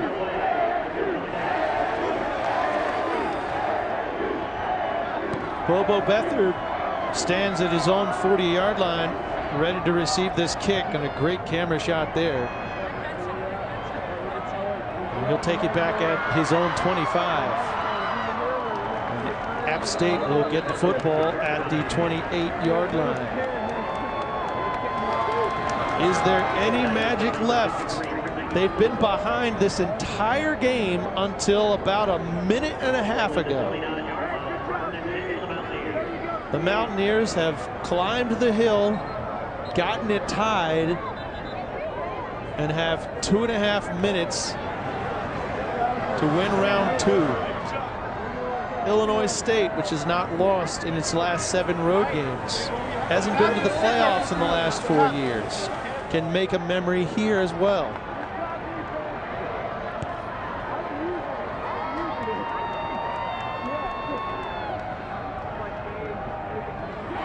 With a man draped all over him, Peacock makes the catch. And that will be about a 5-yard gain. Appalachian State has played a pair of overtime games in the playoffs, both in the 2000 season. Troy State and Montana were overtime games in the postseason. But there's no need to say the O word just yet. Not yet.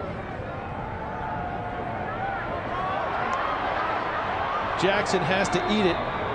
He'll take a loss. So basically the 5 yards he gained on first down, he lost. Evan Frierson, number 3, got in there and brought him down, as well as Nate Palmer, number 4. Yeah, and that's a coverage sack. Jackson had time there, just couldn't find anyone open and had to eat it and took the sack there. Mountaineers in no hurry to get this playoff on 3rd down. 15 seconds still left on the play clock.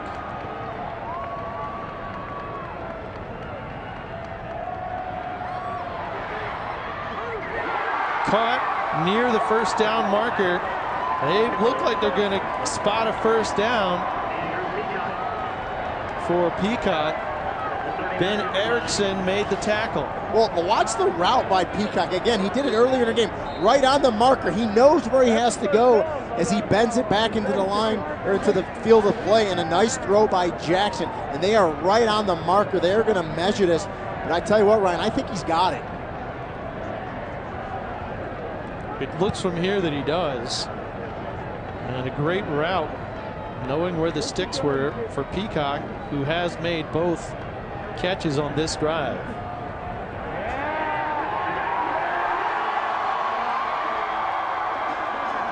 First down, Mountaineers. Still got a lot of ground to cover. 61 yards between themselves and perhaps a round 2 win. Yeah, and you'll see them pick the pace up a little bit now. They weren't before because they didn't want to give the ball back to Illinois State with any time, but they'll pick it up now to try to get down into field goal range to win this game. Clock winds after they get the chains reset. Jackson sacked by Colton Underwood, but he's going to have to come out of play because his helmet came off. And that hurts. That's your best defensive rush lineman there. But boy, killer for Jamal Jackson. You just don't want to take a sack there. Kick him back 3 yards, and the clock rolls under a minute in the 4th. Peacock banged into when he made the catch, but he hangs on to it. Erickson crashed into him at the 46-yard line. Timeout. Yeah, App State's got all 3 timeouts. Good utilization there of that timeout. And nice catch by Peacock. Takes the big hit, but he makes the catch. He holds on. There's Sam Martin, just kind of getting up, walk around. He's kicked a few balls in the net. He's thinking he may have a chance to win this game. Yeah, well, the great thing with college football is the clock stops, of course, after every 1st down. App State has 2 timeouts, so it doesn't limit the plays they're going to call. They can utilize the whole field. They can still go down the middle and take some shots at this to get this thing in range to bring the kicker out to try to win this game. Of course, they would love a touchdown to end the game and not put it on their kicker, but as long as they can get into position here to give themselves a shot, I think they'd be happy. 3rd down conversions even up. 7 for 15, and App State has converted a bunch of 3rd downs here in the 2nd half. They've got a long run to go. They won't get there. They'll get near midfield. And we will update our bracket as the clock continues to wind. We're all tied up at the 4th. Sam Houston State. Well, there's only one. Well, there are a couple ways to score 5 points. Not many. Typically safety, field goal, but you could have a. There's all kinds of crazy stuff, but that's what I'm guessing. Safety, field goal, Sam Houston State over Cal Poly. Stony Brook, Montana State, Wagner, Eastern Washington. The late games. Jackson got tackled, and it looks like he's short. He did reach out for it. He is short by a link or 2. And we're going to see at the end of this play, he takes a good hit, does Jackson, and he goes down. It's a little shaky. You see the legs there, and you see him reach. A lot of times when you reach, you know, those shoulders, sometimes, believe me, I've done them many times. You get a little banged up after a while, getting hit play after play. 33 ticks remaining. And huge call here. Yeah, what do you for do? Coach Jerry Moore? I think he's going to go for it. He has enough faith in his offense to get this half yard. The only problem is if you don't get it, you know, you give it back to Illinois State with about 28 ticks left at midfield, and I guess he's not. He's going to punt this thing away and play for overtime.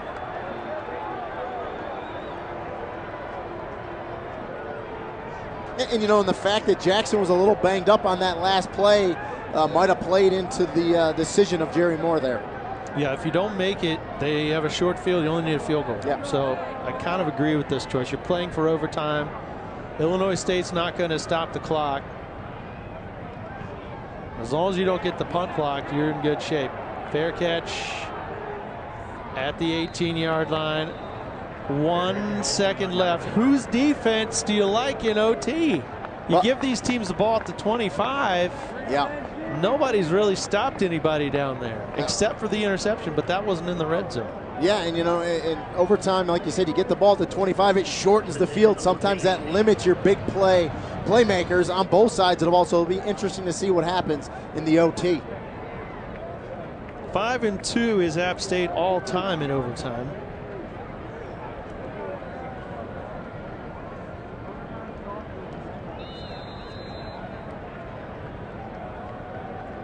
And that's what we're going to play for. A kneel down, and we're going to toss a coin to figure out who's going to play on what end and who's going to get the ball first. 60 minutes couldn't quite contain this one. We are going to an extra period. 31-31 your score. Again, App State was behind this entire game. It wasn't until the last 5 minutes they got the game tied. And so if you're Eastern Washington or Wagner and you're watching out there on the West Coast, sorry, we don't know who not yet. The opponent is. Sam Houston State with that 5-0 lead over Cal Poly. They're going to face the winner of Stony Brook and Montana State out in Bozeman. Eastern Washington game on the red turf tonight on the West Coast out in Cheney, Washington.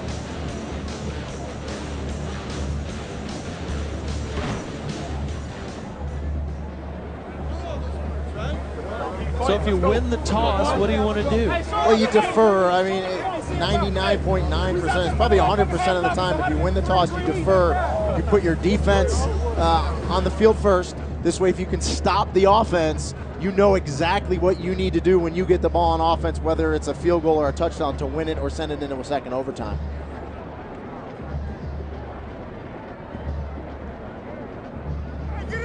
How did App get back in this ball game? Well, we'd like to illustrate that for you with our magic video. Well, really, this second half has been excellent. They started spreading the ball around from both sides of the field, and right there, Malachi Jones on the bubble screen was off to the races to get him sparking. And then the defense really woke up, led by linebacker Jeremy Kimbrough.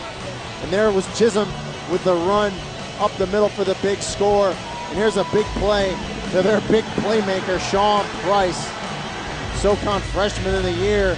And again, little trickeration there as Andrew Peacock, the wide receiver, throws the ball, falling away, being tackled, gets it to the big tight end for the score. And this game is tied up at 31.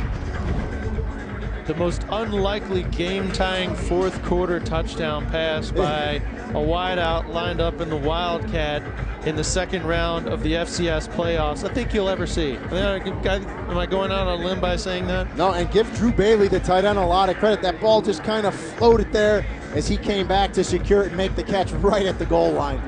Illinois State 6-6 all-time in overtime.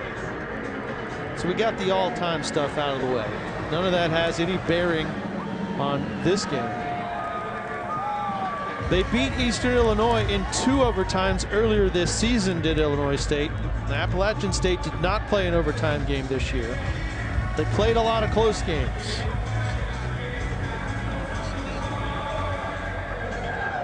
Eastern Illinois win was 54-51 in 2 overtimes. App State has not played in overtime since 2010 against Georgia Southern.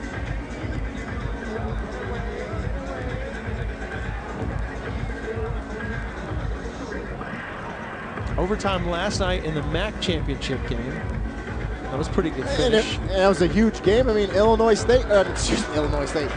Illinois still has an outside shot of being that BCS buster. Kent State would have had a better chance of doing it if they could have won, but they didn't. Well, here's what we do in overtime. We're going to coin toss it. The winner selects, do they want to go offense, defense, or give that choice to the other team. Each team one possession from the 25-yard line, and they'll give them one timeout. There's no clock. And if we get to a third overtime from that point forward, the field goal kickers will have a seat. They can go ahead and dress out and head to the bus.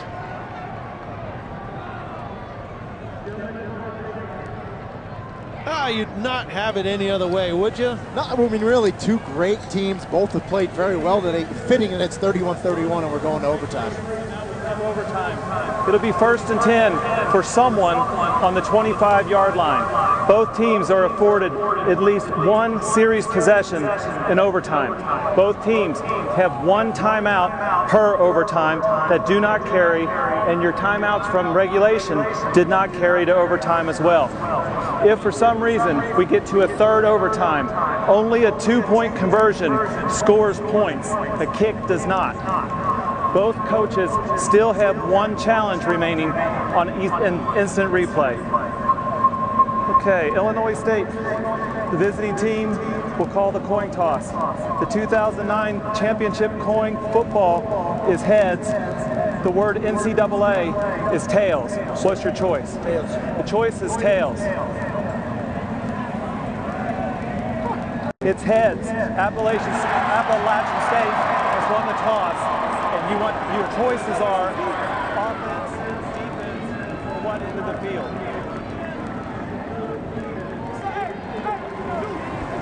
So you want to play on this end. App State wins the toss. They want to go on defense. You want to know what you have to get when you get the ball back. And a nice job by Matt Young and his officiating crew from the Ohio Valley Conference. Good explanation in overtime. They've run a very clean game today. Kudos to that crew as well. We're going to take it down to I think that's the west end zone. And App State's going to go on defense. So Matt Brown's going to get the ball first in his hands. And you saw the overtime records. Survive and advance. That's the mode you're in right now. There is no more football if you can't win this one. So at home, take a breath. Hopefully you've had a chance to get yourself a refreshment. And after 60 minutes of football, it's going to come down to a couple of 25-yard line spots, and we'll see what happens. Yeah, we'll see how the App State defense comes out here. They've been really aggressive the last few times on the field. I wouldn't expect anything less here. Matt Brown's thrown for 297. Jamal Jackson has thrown for 352. Brown gonna go for it all, and they score a touchdown on the first play. O'Shaughnessy. 5 touchdown passes in the game for Matt Brown. And we hadn't heard from O'Shaughnessy since the big catches in the second quarter. He's just going to run right down the middle of the field with a seam route, a post, and no one's there. There's no safety help, and the big tight end, probably the biggest touchdown of his life. Extra point good. Well, one play, 25-yard touchdown pass.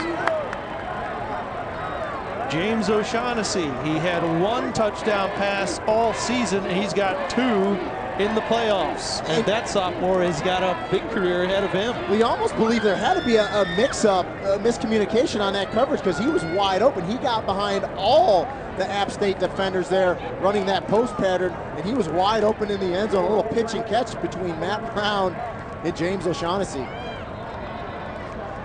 And that's how you want to do overtime for Illinois State. Score a touchdown on the first play. Now all the pressure goes to the App State offense. They know what they have to do. At least they have to score a touchdown, convert the extra point to send this into a second overtime.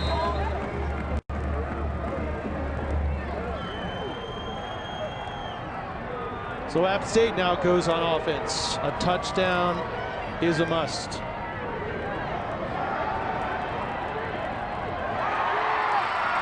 He'll get it inside the 10. Price. And we'll have a 1st and goal with Ezra Thompson making the stop. I'm sorry, Matt Goldsmith.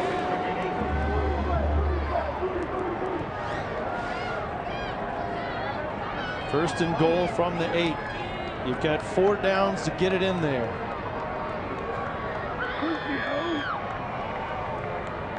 Miller in the backfield with Jackson. Price is split wide to the right, top of the picture. 3 wideouts to the bottom. Handoff Miller. He had a seam and he'll get it inside the 5 to the 4-yard line. Nice little cutback. Yeah, nice run there. As you said, very good vision to cut that thing back. But boy, these 3 yards, the longest 3 yards in App State's history. We'll see if the Illinois State defense, that defensive front that's been so good all year, if they can step up here and get a stop. But as you said, 3 downs here to score a touchdown and send this thing into a second overtime.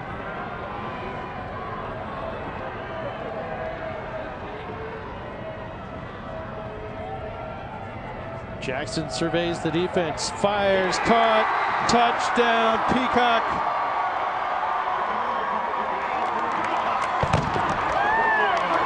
And really great recognition there from Jamal Jackson. They sent a blitz after him from that side of the field. Peacock read it as well, turned, and it was a pitch and catch. You're going to see the blitz at the tail end. Peacock just over the goal line. Ben Erickson, the free safety, does not have enough time to come over to cover for the blitzing defensive back, and it's an easy touchdown for Appalachian State. An extra point away from another overtime period. It's blocked! It's blocked! And Illinois State wins the ball game!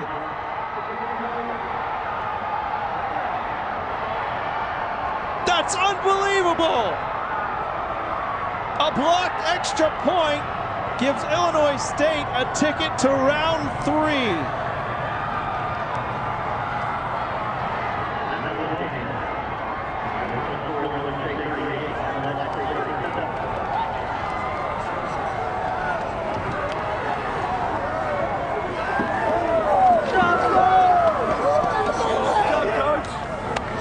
Have you ever seen a game end on a blocked extra point? Unbelievable. I mean, there was pressure right up the middle. It looked like a jailbreak, and the kicker never had a chance. Wow. Thanks for coming out. Stunned crowd. And we take a look at the penetration right up the middle, and I believe it was 93 Shelby Harris, defensive tackle out of Milwaukee, Wisconsin, with great penetration, and it never had a shot. Shows you why he was first team all defense in the Missouri Valley Football Conference. And believe it or not, that is how the season ends for Appalachian State, stunned at home again in the tournament. And so that sets up our bracket. Illinois State will advance to take on the winner of the Wagner Eastern Washington game tonight out in Cheney, Washington. And Brock Spack, his defense and his mustache will be alive for another week. And Coach is on the sidelines with Angela Mallett. Coach, you got to talk about your special teams and being able to come up with that block. Well, it was a bad, we've had some bad luck in special teams throughout the year, and it was a huge play. Huge play. What does this win today do to the perception of this program moving forward? Well, you know, it puts us on a national stage and play a great team today. And, you know, we had to make plays everywhere in every phase of the game. And it took us right to the end and found a way to win.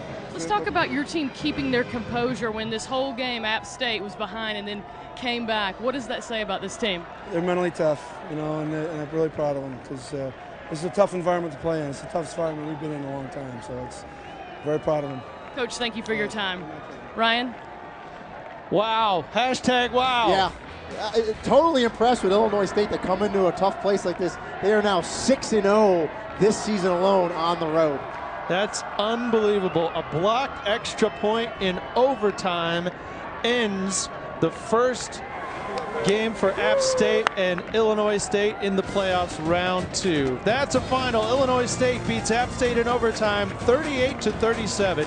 To watch this entire game on replay, as well as other games on our family of ESPN networks, log on to Watch ESPN or download the Watch ESPN app. I'm Ryan Rose for Reedy Angolia, Angela Mallon. This has been a presentation of ESPN.